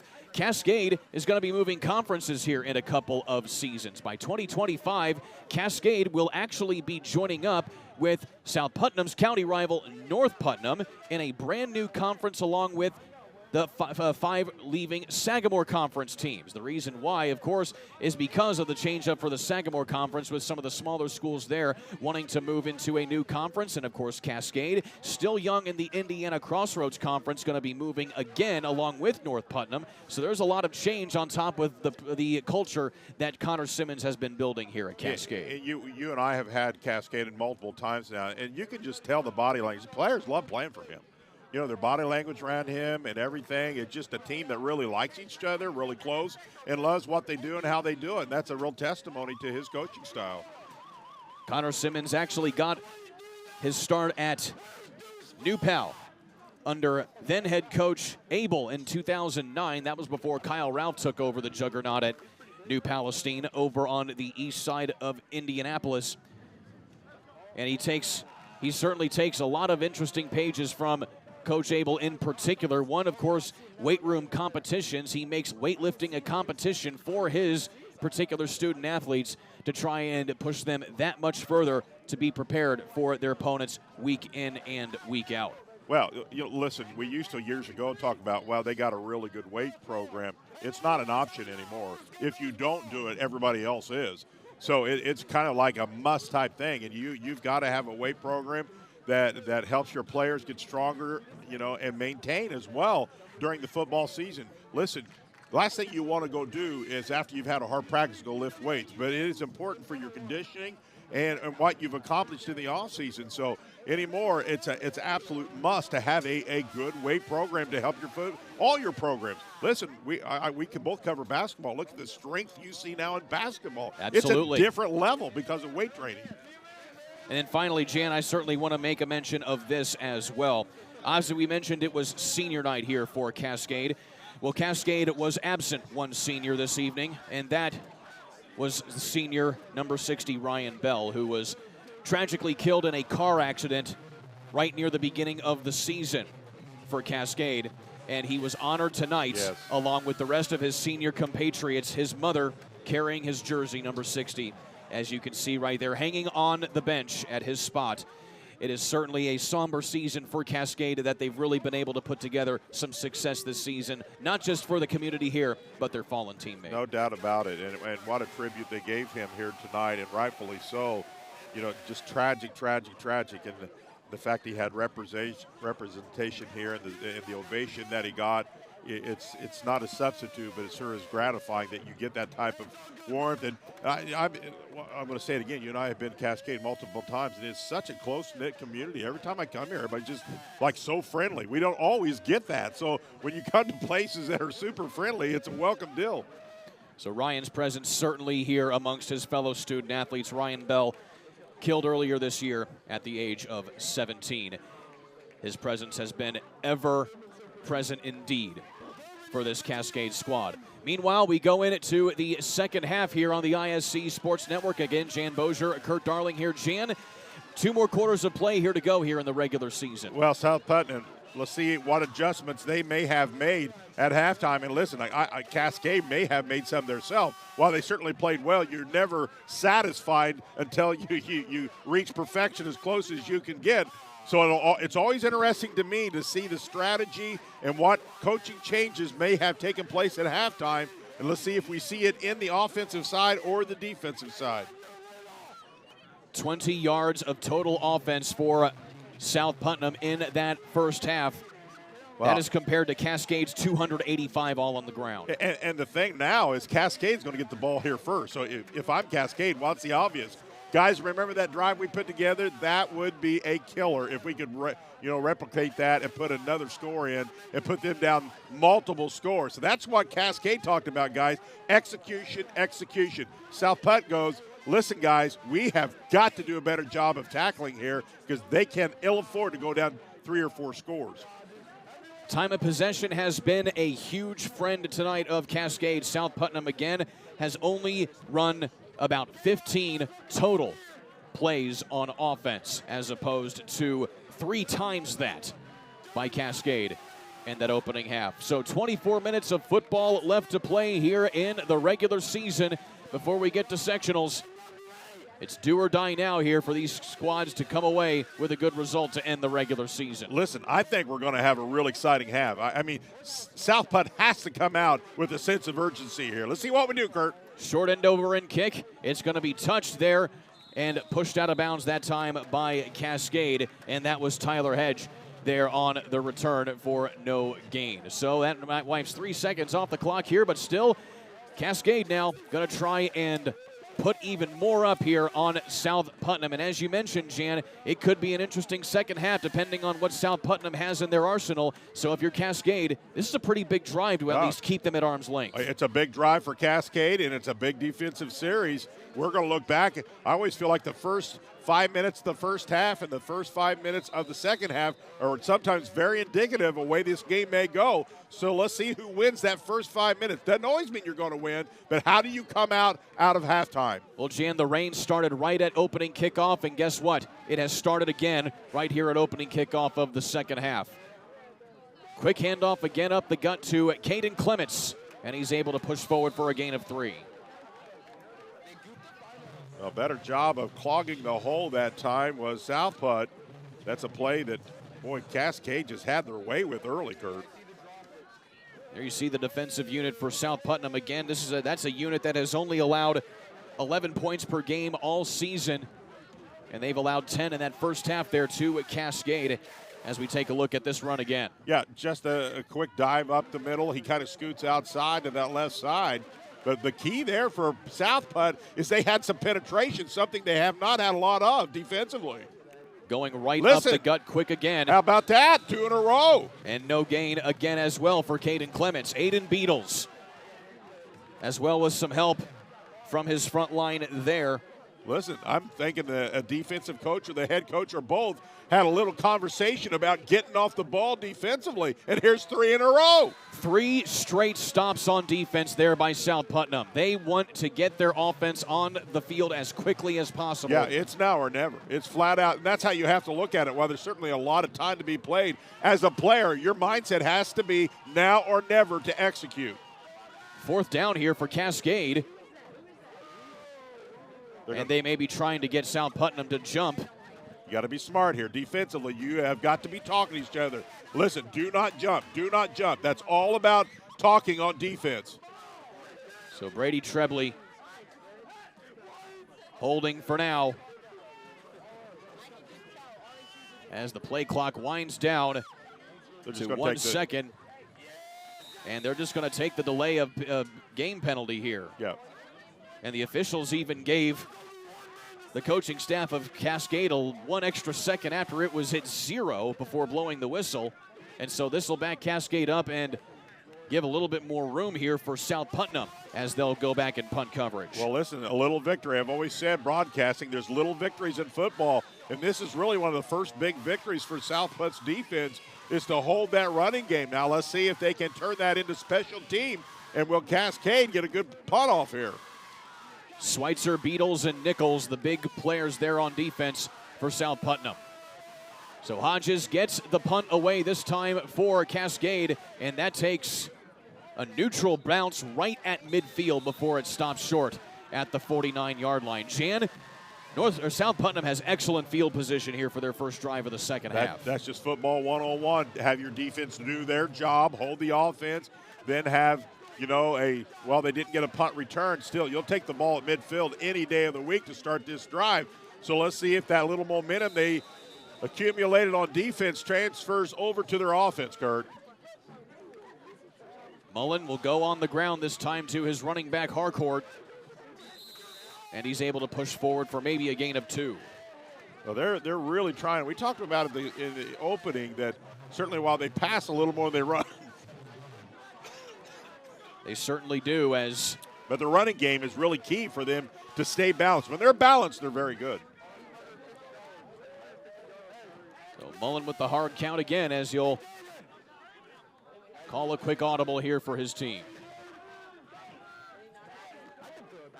Mullen again on the ground with Harcourt. He's patient, moves ahead, gets across the 49-yard line. Well, he just follows his block here. There was a kick-out block on that 2 gap, and he just stayed behind him until it cleared, and then runs after touch was an extra 3 to 4 yards. That's exactly what you want. You're in good playbook territory here with 3rd and short. Colby Harcourt, 133 carries coming into tonight, just shy of 700 yards on the season. Mullen goes to the air for the first time on this drive, has a completion for the first time, and no, it goes through the hands of his receiver, Wyatt Schweitzer, and it falls incomplete. Yeah, and he knows. He knows that's one he should have, could have caught, but did not, and he's mad at himself. And here's the rain. You can see it in your screen. Clearly probably a piece of the puzzle, but it doesn't matter. You've got to figure out, look that right into your hands. Don't catch it with your chest. How many times do you see when people try to catch it in their chest, but it just bounces off? Catch it with your hand, then tuck it to your chest. It's 4th down and 3, though, and big play. Big play right here for South Putt. Mullen feeling the pressure, unloads downfield, trying Schweitzer again, and he catches it. There you go. What a grab there by Schweitzer, and he redeems himself for the drop pass on the previous play, and it's a big first down here for the Eagles. Well, look at his eyes here, Kurt. Good receivers always have their eyes flat out glued to the football, and then your hands react accordingly. Take a look here. Watch his eyes. Watch his head. Ball's a little underthrown, but knew exactly where it was, so he comes back, gets the ball. Really good job on the receiver's part. So about a 32-yard pass and catch right there. Longest passing play of the night by either team. And that puts South Putnam in the red zone. Mullen fires towards the middle into the end zone. Standing up is Wyatt Schweitzer. Touchdown, Eagles. And they cut it to a 3-point deficit. Well, listen, we're going to go clear back to the defensive series because that's where this all starts. The defense played inspired football, got the stop, momentum carries over to the football. All of a sudden, some running game, now the passing game. So all of a sudden, 2 major victories here early for South Putt. This ball's really well thrown, and he gets a man so wide open and through that zone. And now we get to talk about Wyatt Kendall, the kicker. 54 of 55 on PATs, now 55 of 56. Jan, that is a school record for made PATs in a career for Wyatt Kendall as we get a flag on that point after touchdown for some extracurriculars here after the ball went through the uprights. So while the officials discuss the penalty here, Endeavor Communications would like to wish both teams tonight good luck in the upcoming postseason. Together with our members, Endeavor Communications is committed to helping our local community thrive. For more information about the communities we serve and the services we offer, visit weendeavor.com. Well, let's see what the call is. It was thrown behind the line of scrimmage. That suggests some, as you called it, extracurricular issues. Dead ball foul. Roughing the punter or kicker. It's going to be against Cascade. Cascade. So this is going to give better kickoff area. And so South Putnam can either put this into the end zone for a touchback or at least try to pin Cascade deep in their own territory. South Putnam is not the type of team to kick it overly deep. They usually kick it pretty short to set up good field position for their defense. And there is Toby Savini, the sophomore running back here for Cascade, who has had an excellent season so far this year. You know who you used to feel really sorry for on a night like this? Was the managers who had to wash the jerseys and the pants. Oh, man. Dirt fields. And now they just sit back and say, we got turf. You know? Gone are the days mostly of muddy white jerseys. Oh, yeah. That was 3 washes to get some of those muddy uniforms remotely clean. For South Putnam, their home field is grass, as is their their cross-county rival North Putnam. South Putnam able to beat North Putnam in that county rivalry 28-6 earlier this year. Here's Heggie now. He gets it back to the 30-yard line, so big run. Negating that big penalty, and that's almost as big as flipping the field in that certain situation there, Jan, as Heggie gets it back to about the 35-yard line. Well, you know, the Cadets special teams have been solid all year. That's another really good return. Kind of nullifies, if you will, that penalty.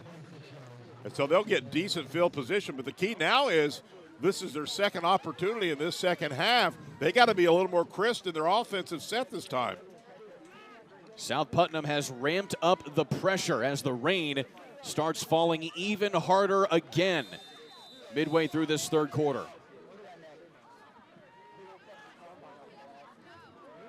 Trebley on the pitch outside. He has Appleby. He cuts it up the near sideline, and he's able to get about 5 yards. And they'll give him a lot more, actually, more like a 7-yard gain there for Damian Appleby. Well, Switzer, again, defensively with some pressure. Wasn't able to make the tackle, but at a minimum, get some pressure, and that's what he did. By the way, that touchdown pass by Mullen for South Putnam as Cascade able to get across for a first down there with Dayton Mink. That was Mullen's 20th touchdown pass of the season. On the up-tempo this time is Cascade as Savini moves his way up that time. I just love the way he reads. You know, he's not – everybody has their little style. Some backs just hit the hole hard. He's very much a read-type back and just follows his blocks. Mink again doing the same thing as he gets twirled to the ground by Aiden Beatles, but still not before he gets the first down. It does a really good job. We talk about this every game of securing the football. Sometimes you're going to take a hit, and it is what it is, but don't help your cause by not tucking that football in. He does a really good job of that. And a timeout here taken by South Putnam. That's their first timeout here of the second half. And Jan, you know, I'm noticing something here. Obviously, late in the first half, Cascade was going quick out of necessity because of time winding down. Well, they still have plenty of time to work with, and they've really ramped up the tempo. As you can see, the rain just completely torrent right now. Yeah, they do a good job of changing their cadence, if you will. We've seen that a couple games ago when they really pick up the pace. And what they're trying to do is throw the defense off just a little bit by picking up momentum, slowing it down, picking it up, slowing it down. And so it seems to be working here for Cascade as they were held to a 3-and-out to start this second half. Sure, that's a great observation, actually. A lot of teams do that, and you don't really pay attention to it, but there's a reason for that. It's just not, well, we're going to do it this play, not that play. There's a certain amount of strategy of picking the pace up to see if the defense can handle it. Because Cascade, they were taking their time just running through their motions through most of that first half. All of a sudden, they just go boom, boom, boom there on those 3 running plays. Exactly right. And what happens, the guy upstairs with the walkie-talkie goes, guys, listen, defense, a little slow getting back to the huddle, pick it up. And that's the reason part of that they'll do that. So it certainly appears to have caught South Putnam off guard here as we come out of the timeout. Moving quick up the gut again that time, and South Putnam is ready for it that timeout. Only a gain of a yard on the play there for Cascade. That time it was Appleby going up the gut there. Let me tell you something. Monterey Shields, just a freshman, man. He is a big dude. Number 56 on that tackle, getting a lot of experience his freshman year, and you can see why. He's a big young man. He had 67 tackles coming into the night, as well as an interception and 2 sacks, 18 tackles for loss. Well, listen, it's one thing to be big. It's another thing to be big and execute defensively, and he does both very well for a freshman. 7 minutes to go here in the third. Here's Mink. And again, he gets pummeled right at the line of scrimmage. No gain on the play. In fact, as I mentioned, tackles for loss here, Jan. I looked over my stats coming into tonight. South Putnam had 96 tackles for loss as a team this season. That's a pretty staggering number, and we've seen that a lot in spite of the fact that Cascade has been able to move the football still. South Putnam has defense is playing, at least here early in the second half, playing better. But Cascade just continues to stay on the field offensively and just eating this clock. Time of possession is clearly in Cascade's favor. 3rd down and 9. Pitch to Savini. He's Bingo. tackled for loss right there, as we mentioned. And that is Wyatt Schweitzer, who had the touchdown pass on offense. Now comes in with a big tackle for loss there to force 4th down and long here for Cascade. Listen, he's playing inspired football. How can you not after a big touchdown pass and then come back two-way player? That's hard.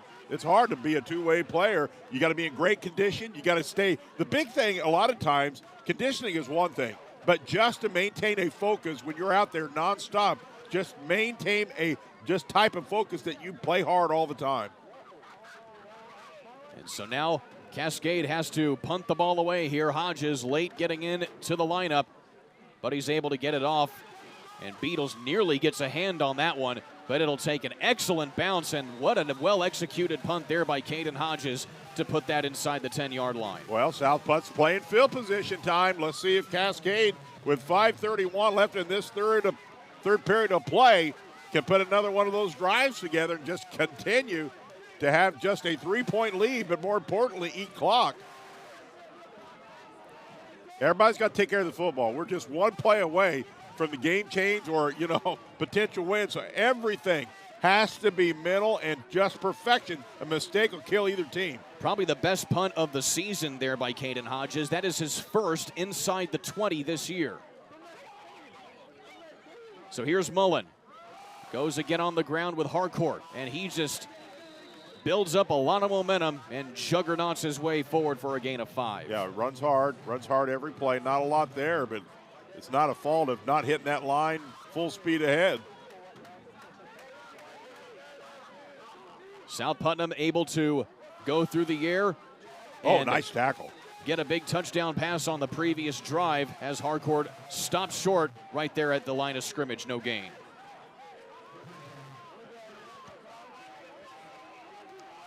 Third down and short here, a pretty critical down right here if you're South Putnam. Cornelius, the senior, again, we've called his name multiple times defensively, making some really good plays defensively. Jackson Cornelius, 5 tackles for loss coming into the night. Mullen to the air. Feeling the pressure, he loses the ball. He falls on top of it though, but still that is going to be a huge sack here by the defense of Cascade. Well, D. White, the junior, on one of his better studs, puts all kinds of pressures on that backside. Take a look. Number 53, man, he was full speed ahead. And South Putt's fortunate that ball stayed within the hands, or that could have been real trouble. Duncan White gets his 5th sack, and it comes at a perfect time here for the Cascade defense.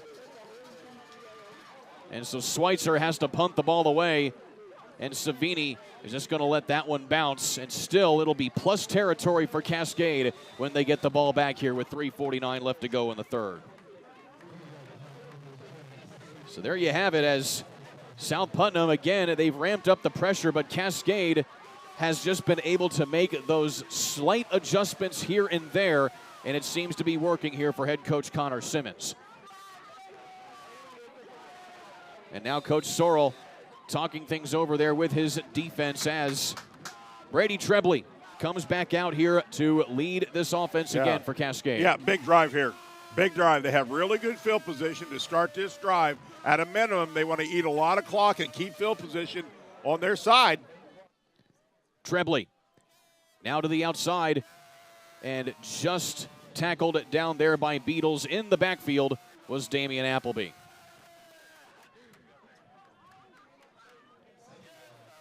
Much better job on first down. That's been a little bit of the difference here in the second half. Cascade very productive on first down in the first half. South Putt doing a better job here in the second half of holding the first down to a lot smaller yardage. 3.5 minutes left to go here in the third. And now Cascade going back to their slow and steady win the race mentality here. Trebley pitches it this time again to Appleby. He turns the corner across the 40 and is tackled nearly out of bounds to about the 38. Still, They put themselves in really good playbook territory here, 3rd and about 4. You got a wide open playbook here. Let's see what they do. Up the gut again. And I got to tell you, and I've called a couple times, but it's like Cascade's kind of preserving that play action for a when I need a time play, because they have not went to play action at all, or at least very little. And that run by Clements brings up 4th down and short for Cascade. Oh, I think they go for it. You're playing. You got confidence. This is a statement by the head coach. 4th and 2. Listen, you guys have worked your tails off for 2 years. I'm showing confidence. I need 2 yards front line, running backs. Get me 2 yards. That's confidence by the head coach. I love it. Not only confidence in his team, but confidence in his young team. The majority of these players underclassmen, as a big stuff there by these defense of South Putnam.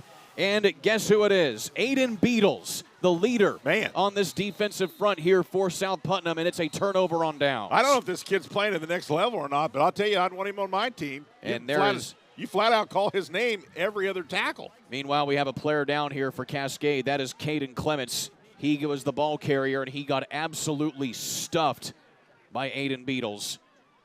As we take a look here at this play again. Just a great surge by the South Putt defense. And you're right, he leveled him. Well, it looked like his own lineman there, looked like that was Fox Edwards in that time, or rather Duncan White, fell on to Clements' ankle, it looked like. You know what's really raining really hard? The coaches cave in to putting a hoodie on. Coach never wants to cover up his head, but now majority have. There are still a few that are hanging out with no hoodie. Meanwhile, you got to look there at Aiden Beatles, and there everybody wearing a hoodie. On that side, but there's a few over on Cascade said nope. And that is Coach Connor Simmons, who started uncovered here in this ball game, but you got to ask yourself, isn't your hair already soaked? At this point, you just try to salvage what you can, I would imagine. Yes. Maybe enough's enough, right? There you go. Now that's what we're talking about. I resemble that haircut. That's a man's haircut right there, Kurt. We don't need a hat. Whatever gets the job done here, as again, each team here on their respective sidelines. And with that, we'll go ahead and take a quick timeout here, as the injury timeout on the field has stopped play with 2:15 left to go, 10-7 in favor of Cascade. Back in a moment here on the ISC Sports Network. It's time to supercharge your internet with ridiculous speeds up to 1 gig from Endeavor. Get ready for high gear downloads that power buffer-free streaming, gaming, sharing, and surfing.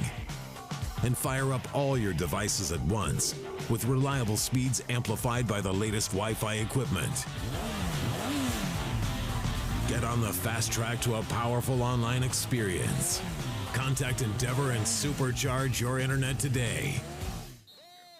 Well, as we went to break, Caden Clements was able to walk off under his own power, and we resume play here. South Putnam takes over on a turnover on downs, and Colby Harcourt still trying to really get into a rhythm on the ground here. He has a solid gain of 6. Well, still tons and tons of time. A score by either ball club can win this thing. Of course, Cascade still leads by 3, but you got to be playing going into this 4th period your absolute best football to secure this win. Harcourt again, and he gets wrapped up by several different Cascade players in the backfield, but he falls forward for a gain of a yard. So we may see Mullen go back to the air again. So far, he's only completed 3 passes tonight on 10 attempts so far. 90 seconds left to go here in quarter number 3. Mullen goes to the ground again with Harcourt. Fumbles the football, and is it Cascade coming away with it? They say they have it. The officials still waiting to rule the ball. They're looking, and it is Cascade ball. That is the 2nd fumble recovery tonight by the Cascade defense. Sometimes you're critical of ball carriers, but I'm not going to be that critical of the ball carrier, because this is a defensive play. He flat out sees the ball, goes after it with a vengeance, and strips it away. That's a big-time defensive play, as much as it is not securing the football. Just at times you make a big play defensively. Cascade made a big strip right there. Take a look. He's got One arm, now he takes it off. It's a little unsecure. He's trying to dig, but look at the arm right there. See the left arm? Just flat out strips it away. That's a big-time play. Forced fumble there by Josiah Moraine. And again, plus territory here for Cascade, but Savini gets absolutely flattened again. Aiden Beatles on the initial hit. Well, we got a chess match going on now. We do. The offensive play calling has been difficult for both sides at best.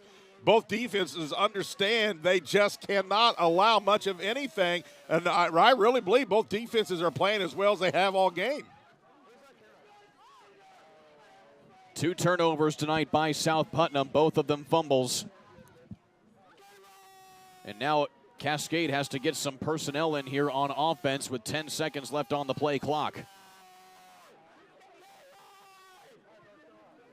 Trebley back to pass for the first time tonight, has to dump it off to his receiver, and going down the sideline there, that is the first catch tonight by Braden Cartmell, who is the starting tight end tonight, in for Trent Austin, who's the usual starter, and that is a big play there on second down and long to get the first. Well, it's a big play because the quarterback sells it, A, and B, he waits as long as he absolutely can to throw this, to allow all the rushers to go by him. So timing on a screen pass is everything. We have a flag, though. Holding, and it's a hold. Coming back.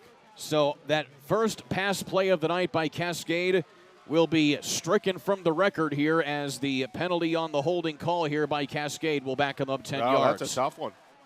Looks like it was clear downfield, too. And that's from the previous spot, too, so that will put Cascade back within their own territory. Holding, Cascade, still second down. I will say this here, though, Jan.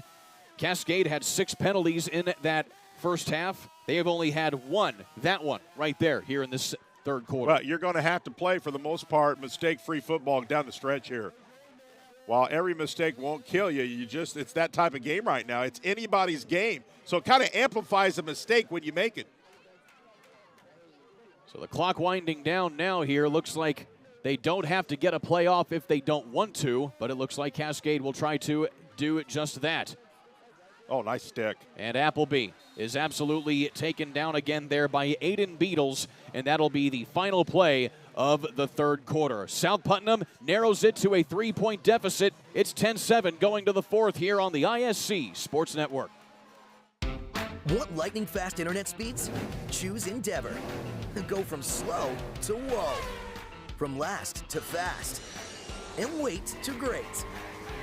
Endeavor Communications is bringing the fastest internet speed in Indiana to your town, so you can download huge files in a flash, stream videos at blazing speeds, and game online faster than you thought possible. Think fast and contact Endeavor Communications today at join.weendeavor.com. I'd like to give a special thanks to our ISC Sports Network crew for an excellent job producing tonight's game, with our cameraman Clark Quinlan, as well as Alex Laverne and Deanna Edwards. And also in the truck, Becca Kelly and David Cohen, as well as our director, Vince Morellas, doing an excellent job of braving the elements tonight, especially our camera crew. Thank you very much for the job you do here this evening. It's been an excellent production so far. Absolutely, Kurt. You and I have worked with this crew multiple times during the year. They're just as good as anybody. The games have been spectacular. I hear nothing but great reviews. We've got the crews, some of the best in the business. Thank you all. You've done a great job all year long, and we've got a few games to go. And indeed we do. And then it's on to basketball. We are very close to basketball season, which starts at the end of next month. Still the fourth and final quarter. 12 minutes left to play here, as Cascade going the other direction to try and extend their lead. Trebley back to the air again. And this time Mink almost has the one-handed grab, put a little bit behind him there by Trebley, and it falls incomplete. Yeah, ball behind him just a little bit, had a hand on it, wasn't able to get his body far enough around because he had already flat out committed to that direction. Take a look here. The play, there's somewhat that play action we talked about. They finally decided to run it, and just the pass was behind him a little bit. And that was on third down and long, so Cascade is going to have to punt the ball away here.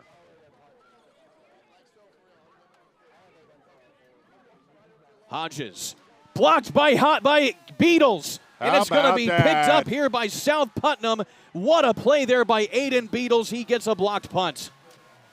Oh, my. And I told you, it just takes, and the keys to the game, one big play. Is that going to be the one? Take a look. Snap okay. And he flat out got there before he could even bring his leg back. He had no shot of getting that thing off. So is this the game that gets it going for South Putt, and can the Cascade defense hold serve? We'll see what happens here as South Putnam. Again, they've started another drive in a similar situation, but they fumbled the ball.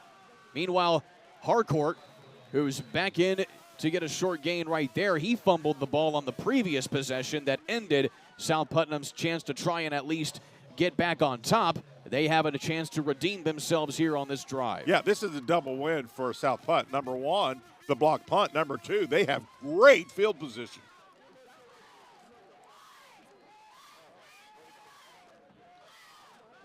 Mullen has a lot of time, looks to the corner of the end zone in transition, and just a little bit underthrown there, incomplete. Trying to get it to Branson Enser that time. Really, I think really solid secondary coverage. This would have been a very tough reception at best.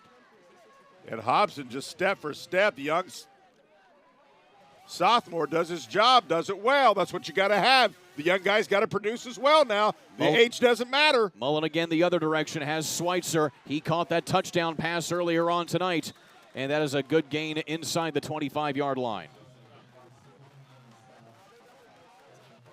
It's about a gain of about 7 through the air. And it's fourth down here for South Putnam. Big play. Got it out there. And certainly if you're the Eagles, you have to go for it here. Well, you do. You need your best 4-yard play and execution you've ever had right here. You don't want to give them a free one if you're Cascade. Got to stay home. Watch the ball. Watch the ball defensively. Watch your guy. Watch the ball. And we're going to have a timeout. And South Putnam is going to call that timeout with one timeout remaining here for the Eagles in this half. So Coach Searle didn't exactly like what he saw there personnel-wise, and they'll try to think things over again. Endeavor Communications would like to say good luck to both Cascade and South Putnam in next week's football sectional.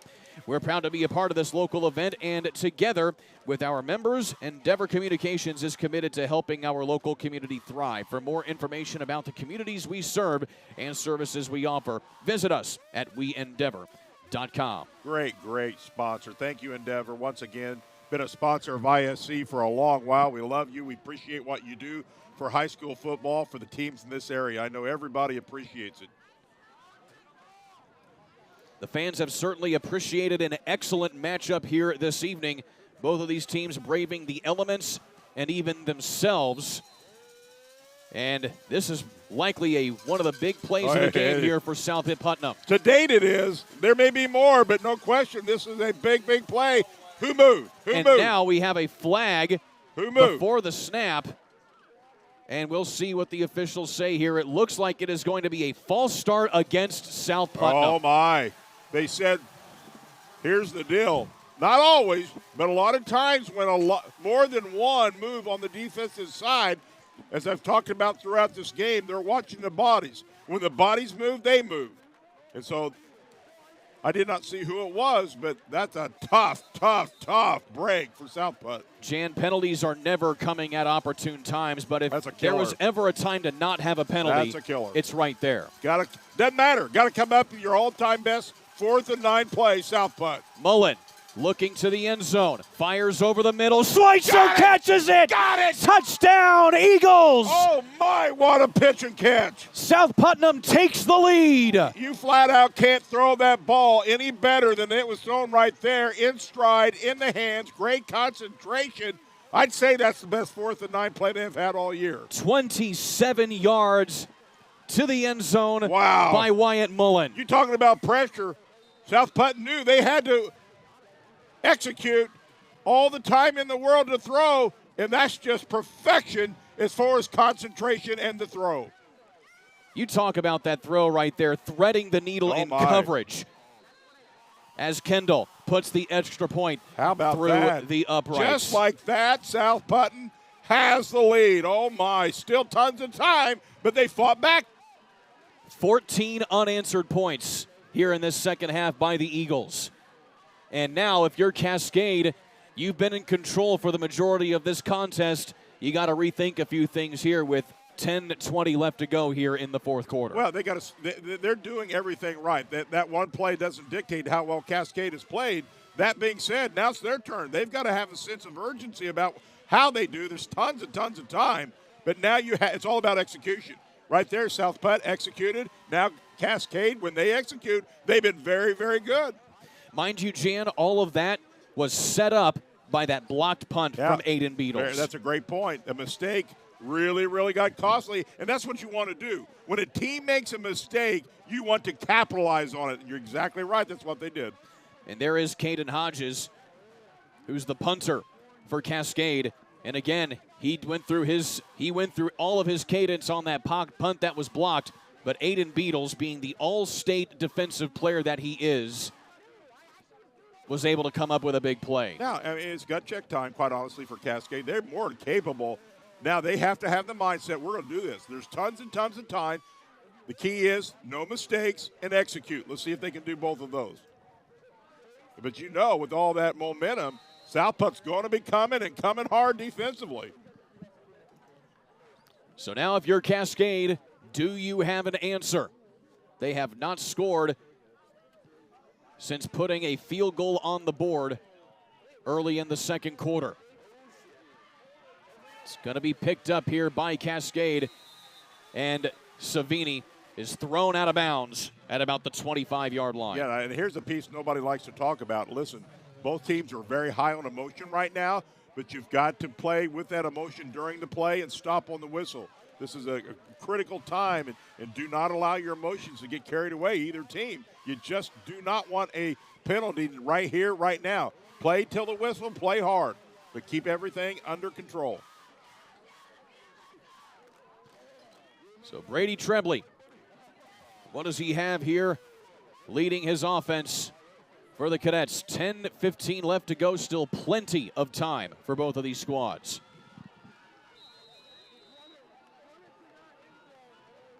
Oh, that's all. And another Cascade. flag. I think it's on the center. He flinched the ball. It is a false start on Cascade, and you mentioned it right before that snap here, Jan. You do not want a penalty right here. And that is another one here for Cascade that is proving to be costly. That is their 9th penalty of the night. Yeah, just not a good time. There never is, but that certainly is not good. That's not good timing. First and 15 now. Let's see if Cascade can regroup and get an extra 5.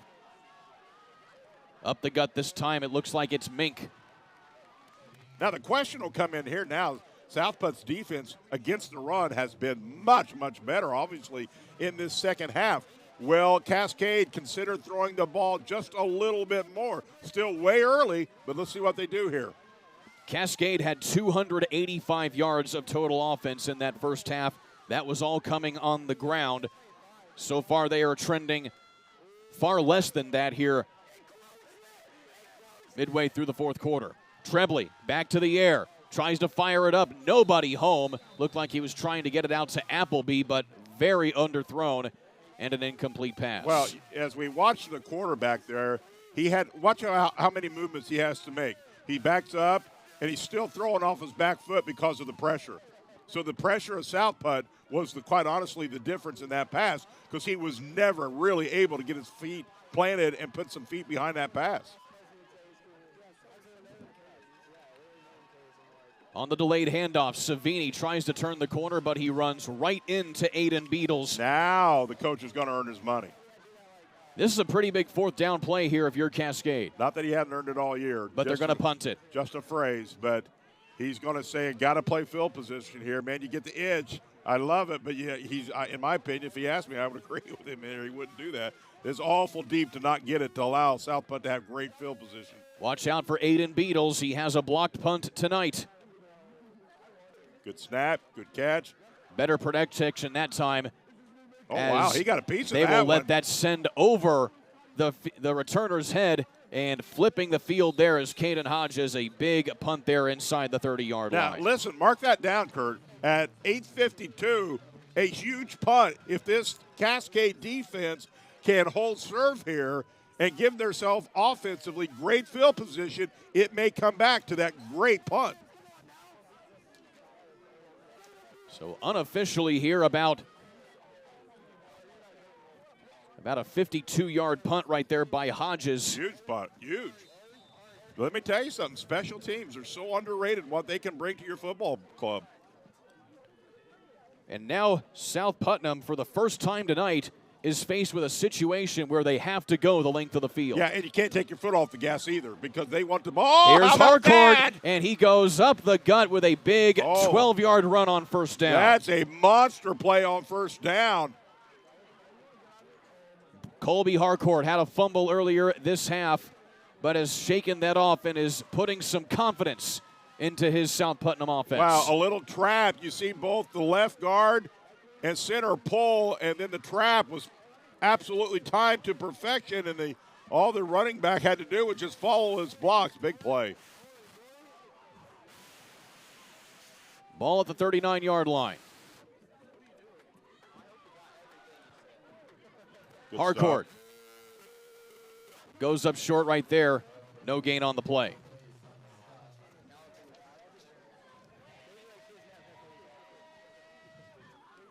Clock's getting a little scary. Still tons of time. If you're ahead, you love it. If you're behind, it's moving way too fast. Still tons of time, though. Got to stay focused. Mullen fakes the handoff, goes on the keeper. He's rarely done that tonight. And he goes forward for a gain of 5. Still tons and tons of time. Big, big, big, big, big down here for Cascade. Defensively, third and about 6 plus. Got to get a stop here. You do not want South Putt to have a first down and regroup. And with the clock and first down, Cascade has got to have a big play right here. Mullen on third down. Looking to the outside. He's going to tuck it and run. Gets the first down and a lot more. Stays on his feet. Gets to the 30-yard line and pushed out of bounds. On a broken play there, Wyatt Mullen delivers for South Putnam. Well, again, keys to the game. Somebody make a big play. You certainly have to add that to the list. It looked like he was stopped at least a couple times, but he had the fortitude. Just keep looking, head up, kept the feet moving, and, man, a huge, and I mean huge, first down for South Putt. 26 yards on that scamper. That is the longest running play of the night for the Eagles. Here's Harcourt trying to follow that up, and he keeps chugging ahead and powers forward towards the 25. Let me tell you something. I've been watching this front line of South Putt, and they're flat out motivated as much as I've seen all game. They're down low. The line is. Their heads are up. Take a look at the play that really just a great individual effort. He just flat out ran 3 tacklers. And just slipped a few tackles with maybe a little bit of benefit from the rain there as well. Nope, should not be offsides. And Mullen was certainly pointing to the line there, wanting a flag. Nope, they flinched, but they did not move their hands. Harcourt following his blockers, punches ahead, gets the first down. And now in the red zone are the Eagles. Yeah, and you just got to call it what it is. South Putt is winning the line of scrimmage in a big way. And they're winning it in a big way in the time that they need to, after having been flat out simply outplayed by Cascade through the first 2.5 quarters of this ball game. But South Putnam able to put a touchdown on the board in the third quarter is really what puts some life back in to this squad here for head coach Chuck Sorrell. 6 minutes left to go. Harcourt again tries to slip his way forward, and he does for a gain of 5. Well, for the years, South Putt averages 6.1 yards per carry as a team. So they're getting more. They're getting their average right there. They're doing what for the average says they can do and is doing right now. Wyatt Mullen accounting for a lot of that, as well as Colby Harcourt. Between them, over 1,200 yards rushing. Cascade's student section trying to put some life into this defensive front here for the Cadets. And they're able to do that right there as Mullen is sacked in the backfield. A big loss right there in on that play for Cascade, Duncan White among others. Yeah, big tackle by Duncan White. We've called his name a few times tonight. No bigger play than that right there. He needs some more of those. Clock continues to run. Now under 5 minutes for this ball game. Second sack of the night here for Duncan White. Yeah, he wasn't fooled. That's great reading. As a defensive tackle, you got to make a quick decision. Go for the fake or find the ball. Had his eyes up, made the right decision. Braden Cartmell in on that as well. Here's Harcourt, though. He splits the defenders, walks towards the end zone. Is he in? They may call him down. Yeah, he is. No, they're going to say he's in. Oh, they do. Touchdown, Eagles. Wow, I thought he may have been down at the 1. The official said the ball crossed first. And Colby Harcourt makes it 3 touchdowns here in this second half. 20 unanswered points by the Eagles. Well, you talk about a different offensive front line from first half to second half. That's clearly what South Putnam. And that was a 22-yard run right there by Harcourt.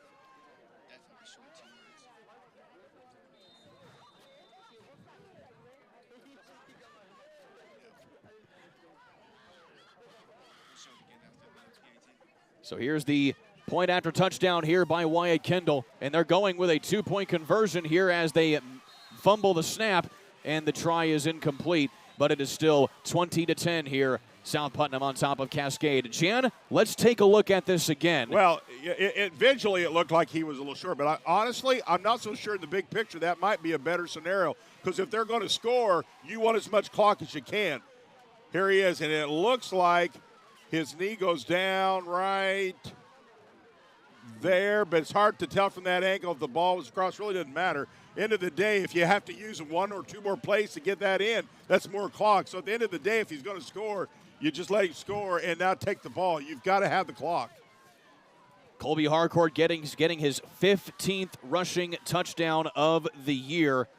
And Jan, that's coming up in a big way right there if you're a senior, because you have that fumble that looked like it may put your team in a precarious position earlier on in the third quarter. He has now accounted for a couple big plays and that touchdown run right there. Yeah, it's all or nothing right now for Cascade. They got still tons of time, but they flat out have got to encourage each other right now and say, guys, we can do this.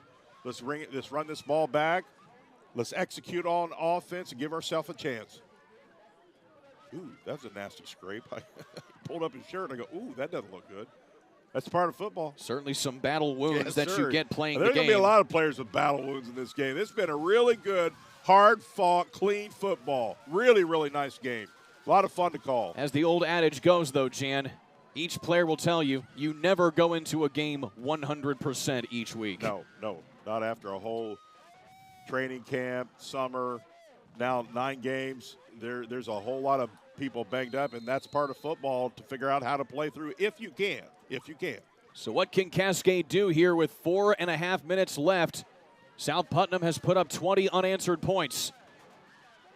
Tyler Heggie going to have to come back the other way here. He follows his blockers and gets absolutely pummeled at the 30-yard line. Wow. And that's Schweitzer on the big tackle there on special teams. Schweitzer in this second half has just flat out played his tail off. His tackling has been just hard and clean, has played on special teams. He has been everywhere. Well played. So, Jan, Cascade has made their name running the ball tonight, but with 4.5 left to go here, what do you do here if you're head coach Connor Simmons? You execute. Whatever the play is, you execute. I don't think you can give up the game plan. That's not who they are. Obviously, they're going to have to mix the pass in. Right now, they stay on the ground here with Damian Appleby. He tries to turn the corner. You want to get out of bounds. Slips ahead. He's not going to get out of bounds. He's tackled in the field of play at about the 35-yard line. This is where you got to communicate. You say, hey, guys, if you can get out of bounds, get out of bounds. And sometimes you try, but you can't. But once you're going to that cut off the edge, you got to be looking to head right for that out of bounds to stop that clock. Pitch outside. Here's Savini. He tries to get free. He gets the first down and is out to about the 43-yard line. Beatles, again, one of the tacklers out there. Klein Another one of the tackles, just a freshman, Klein, number 10 is. A lot of you mentioned them all throughout this broadcast. A lot of young players on both sides of this field. Big first down, though, picked up there by Cascade with the clock continuing to roll. Delayed handoff, Savini again, and he gets flattened by Schweitzer again. Got to have a little sense of urgency. I think if you're Cascade, hustle back to the huddle. It's not panic time, but I don't think you have a lot of extra time to give up here. In and out, in and out. Pick up the pace here a little bit if I'm Cascade. A lot of time. It's a gain of 4. Trebley looking to throw. Has a man downfield, but he is completely covered as he tries to get it to Braden Cartmel. Still, though, Jan, that stops the clock at a time where you probably needed a little bit of extra time here if you're Cascade. Well, you've got to get set, that's for sure. So it's a down that's not real comfortable to Cascade. It doesn't matter. They've got to find. They've worked on plays for 3rd and 7 before. And while it's not uncharted water, it's a place where they're not at a lot because they're not 3rd and long a whole lot. Rain picking up in intensity again here as Trebley back to the air. Feels the pressure. Tipped up was the ball. It gets to his receiver, but it's going to be a negative play here as the players get a little tangled up there. Savini with the catch, but it's going to be a loss of 4 on the play. Schweitzer read that perfectly. Did not bite on that screen pass. Played it, read it. A screen pass you got to read. You got to read. If you go for all that screen, there's not going to be much back in the back, and he read that really well. Second completion of the night there for Brady Trebley. Wow, just a whole lot of time going off here. 2.5 minutes left. And that's the other thing. Savini was tackled inbounds. 4th down. Trebley has to get rid of it. Has Savini. Get out of bounds. Tries to stay in to try and get as many as he can. He's still going in, but they're going to say he stepped out of bounds. There you go. Just across the 45-yard line. But that was on 4th down. There's a flag. Let's see what it is. And we'll definitely check and see here. That could be a paramount turn of events here, depending on which way this goes. The Cascade offense is staying on the field here. Here comes the call. This is crucial. And it is a face mask against South Putnam. Whoa, that is an automatic first down. Life continues for Cascade. That's a big one. They're going to live to play another down with 2:15. So that was 4 yards on the catch, and then the spot of the foul, 15 yards. And Cascade, with still 2 minutes and 15 seconds left, has a little bit of a chance here to overcome a 2-score deficit. Cascade with 2:15, you have got to pick up the pace a little bit. So they walk off the penalty yardage. And that can certainly be grueling to watch right there if you're a huge penalty. Dead ball a defense. Dead ball penalties are killers. So when all is said and done, the ball goes to the 38-yard line. Let's not forget, Cascade has to have 2 scores. It ain't just one. They've got to get this thing going. That was only the 5th penalty overall on the night here for South Putnam. Trebley again to throw. Looks to the outside. Has Appleby. He tries to go for the marker. He gets the first down and gets out of bounds. Great job on his part. Good throw, good catch. Got what he could, got out of bounds. Execution was really good. That's a big drive. Cascade still has life.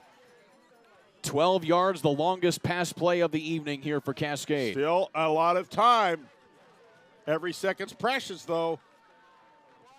Trebley stays on the ground, and he's going to tuck it and run it. Really nice play.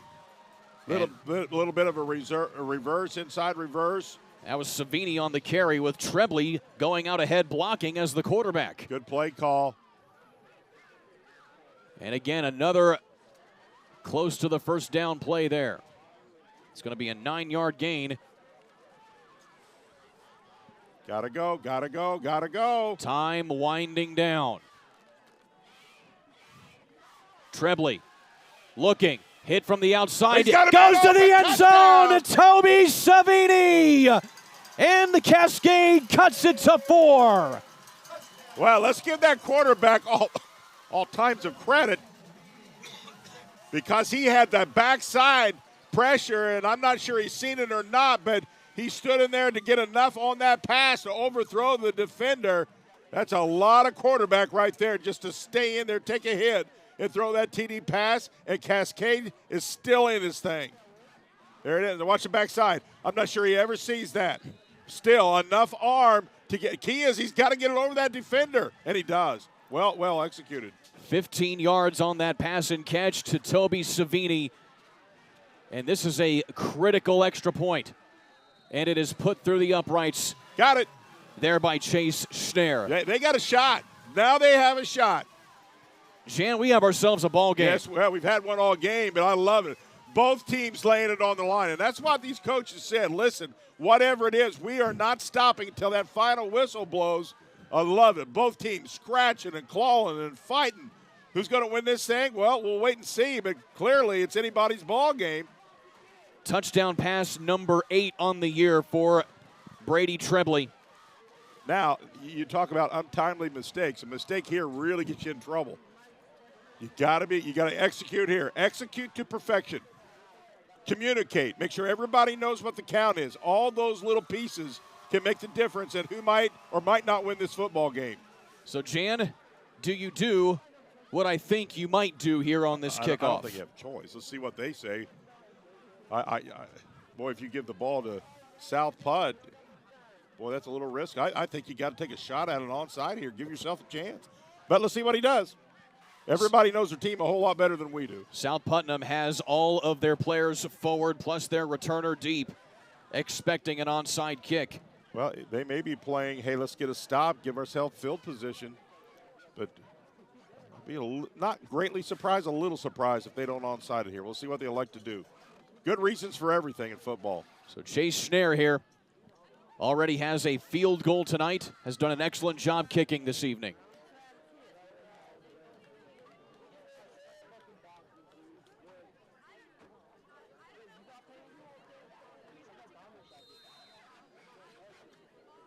With the rain falling.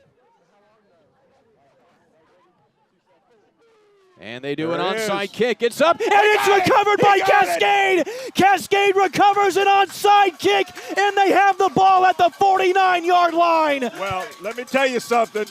This is all on the kicker because you don't do an onside kick executed any better than this.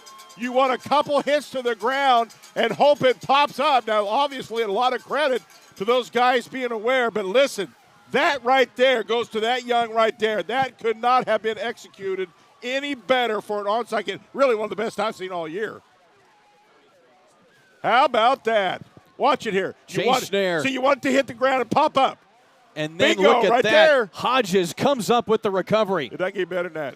And, yeah, and that was a heck of a recovery there. Keep in mind, Caden Hodges was the one who had the punt blocked by Aiden Beatles earlier tonight. He comes up with the special teams play of the night right there. 143, can South Putt hold serve? Cascade with all kinds of momentum. Savini turns the corner. Got to get out of stays bounds. in and Get then out is of bounds. tackled inbounds, though, but still he gets the first down. Stop the Cascade clock. still has all 3 of their timeouts. Stop the clock for the first down, so he's still okay. He's still okay. Clock stops with the first down. 14-yard run there by Savini. Trebley again goes to the ground with Toby Savini. And he's tackled there by Aiden Beatles for a gain of about 3 yards. South Putt has got to keep their eyes on the clock because play action, I'll be surprised at some point in time if this clock gets too low, is going to be a part of the arsenal for Cascade. It's a double-edged sword here for Cascade. They have to get into the end zone if they want to win a field goal to tie. Schneer already has a field goal tonight. On the ground again. This time it is Appleby, it appears. 56, ball stop, timeout, Cascade. And Dayton Mink, the ball carrier, and a very timely timeout there by head coach Connor Simmons. Well, they need a little more yardage yet to feel a little better about a field goal. Not sure what his longest is. Do you have that, Kurt? Well, the only field goal he's Yeah, hit that's today, right. was the one today. Yeah. That was a 32-yard kick. He had some distance on it, but I obviously think they would like a little security here if they can find it. And Chase Schnarr again warming up in the event that his leg will be called upon. The benefit here, though, Jan, they don't have any windsocks on the goalposts here tonight, but based on how I've been seeing the rain fall, it is a tailwind, if that means anything here for Chase Schnarr if they have to kick a field goal. And it certainly is not raining near as hard while it's still coming down. At this point in time, it doesn't matter. You can't blame or not blame anything now in the rain. It's your turn to figure out what you got to do. And so Cascade still with 2 timeouts left. South Putnam still has 1 that they can burn. The ball at the 31-yard line. Kurt, we've been blessed with a really, really good game. This is awesome. What a way to end the regular season. I love it. Both teams. I just love the grit of both teams. Well coached, play hard, never stop, never die. Comes down to the wire. That's what high school football is all about. Love it. Here we go. 56 ticks of the clock left. Delayed handoff. Savini has some room, goes down the sideline and goes out of bounds. He is tackled out of bounds. They stop the clock at about the 21-yard line. A big run there for a first down. Still plenty of time. The key was get out of bounds to preserve that 50.9 seconds. If you're South Putt, you have got to find a stop. 10-yard run there by Savini. These players are exhausted, absolutely exhausted. And now they run the clock, so he was tackled in bounds. They stop the clock to move the chains, and now they stop the clock again here. Looks like the officials are going to talk about something here to make sure everything is set up here for a very critical part of the game.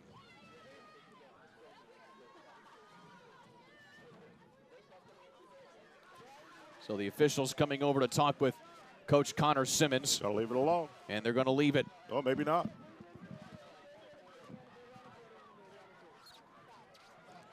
They are going to adjust the clock. So they are going to reset the clock here, it appears. Looks like they had some clock time move out, so they put 2 seconds back on. Everybody get it right. Good job. That's what it's about. Good communication by all. Get it right. You certainly have to in a game like this. Oh, yeah. It's great communication.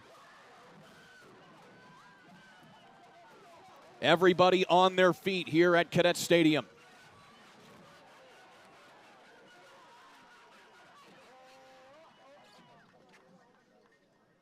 Delayed handoff. Savini sheds a tackler, loses his footing, but he's in bounds. Gotta move. He gets down to the 15-yard line. Another gain of about 5 yards. Watch the clock there on your screen. Cascade again still has 2 timeouts. And now South Putnam is going to burn their last timeout. So Cascade getting a little bit of a break right there, but South Putnam wants to make sure they have their defensive unit set. Well, rightfully so. A mistake defensively, this game's over. So South Putnam was down 10-0 at the half. The Eagles end up scoring 20 unanswered points up until the midway point of the fourth quarter. And then Cascade able to work the ball down the field again through the air, mind you, something that they have not been able to do a lot here tonight. And Brady Trebley able to hit Toby Savini for what was a huge touchdown pass from about 15 yards out to cut this down to a 3-point deficit. You know, in the South Putt huddle right now, the coaches are talking, guys, everybody knows your position, what you're supposed to do. Everybody communicate. Week number 9. South Putnam, only 1 loss on the year. That was to Greencastle 5 weeks ago tonight. Trying to move to 8-1 are the Eagles. Cascade trying to get their 6th win. Appleby goes to the outside, stays on his feet. Oh, they want to get him and in they're going to bounds, try and get him and they tackled got and him. bound, and they do. Cascade Gotta again. hurry. They still have a couple timeouts. Clock continues to roll, and they stop it as Cascade will call a timeout, it appears. Really good pursuit angle and coverage. South Putt, what you got to do here is work this edge. Push your runner back inside so you can get help. Your linebackers have got to maintain, stay at home, and they did do that. Really good defense on that edge for our South Putt. I will mention this here now, Jan. The ball sits at the 16-yard line. we are roughly within field goal range. Yeah. If Cascade is pushed to the point where they have to kick a field goal. Is Cascade out of timeouts? They have one timeout remaining. Still one remaining, so they're okay. They got to know that, too. Everybody's got to communicate. Listen, we still have one timeout left. 21 fateful seconds. This is the way it's supposed to end. Isn't this fun? Fans are having fun. They obviously want their teams to win, but this is just two teams flat out getting after it. Back and forth, coming down to the wire. Awesome, awesome game. All while Mother Nature has been a player in this game as well. Big play from right the here. Start. Man, they get a first down. That'll stop the clock, save them a timeout. And so the officials kind of. But you don't have a lot of clock to play around with here. The officials are egging along the sideline here for Cascade as Coach Simmons has some final words for his offense. They put a little bit of time back on the clock, 23 seconds now remaining. Everybody's got to do their position. Trebley has an option. He pitches it outside. Oh, it's fumbled. It's fumbled, and it's going to be recovered by South Putnam. And that would be the game. Well, I think Cascade has a timeout, but I don't know that it's going to matter. Wow, a costly turnover. Well, the relationship on the pitch was just way too close. South Putt had that defense really well, and the pitch relationship between those two players never had a shot. It just never developed because the surge by South Putt was just too much, and the option just never developed. What an effort by both of these teams tonight. Listen, they made a play. Still not over. So victory formation here for Wyatt Mullen and the South Putnam Eagles. And it looks like Coach Simmons is not going to call his final timeout. They will let the clock run out. And South Putnam, how about that? Able to steal a win here tonight after being down for a majority of the contest here this evening. Final score, 20-17, the Eagles knock off Cascade. Yeah, I mean, South Putt they were just flat out played in that first half. It's amazing what can happen at halftime to change the complexity of a game. See, the pitch relationship way too close. It had no shot, and because of the surge of South Putt, if you're going to have a good pitch relationship, you got to have a little more room because it's too easy to cover. A defense, when you're that close, they don't have to spread out, and that's what makes the option successful when you spread out the defense. Well, it was Wyatt Schweitzer who got in there on that fumble, for that forced fumble, rather, that would end this contest here. Jan, we are done with the regular season. It's on to the postseason. Awesome call, Kurt. Hey, listen, ladies and gentlemen, this young man's about to get married. So wish him good. This is his final game for a couple weeks. Normally, we would let him off, but marriage does come before football. So congratulations to you and your fiance. Appreciate the kind words, my friend. Of course, I'm glad to be joined tonight by my lovely fiance this evening here, Lily Pesavento, sitting behind us here for what has been a fantastic football game. Final score once again here in Clayton. Cascade falls to South Putnam 20-17. Tonight's game brought to you by Endeavor Communications with internet speeds up to a gig. Find out more at weendeavor.com. I'm Kurt Darling alongside Jan Bozier saying so long till next time. You've been watching high school football here on the ISC Sports Network. So long, everybody. Again? Tortured by technology? Have no fear. Endeavor is here with Speed Geeks. Our Speed Geeks are expert technicians ready to rescue you from technology troubles. Our experts are here to get and keep your Wi-Fi running properly. We'll even make sure all of your devices stay connected. Give us a call or visit weendeavor.com to see if you're in our service area. Endeavor Communication.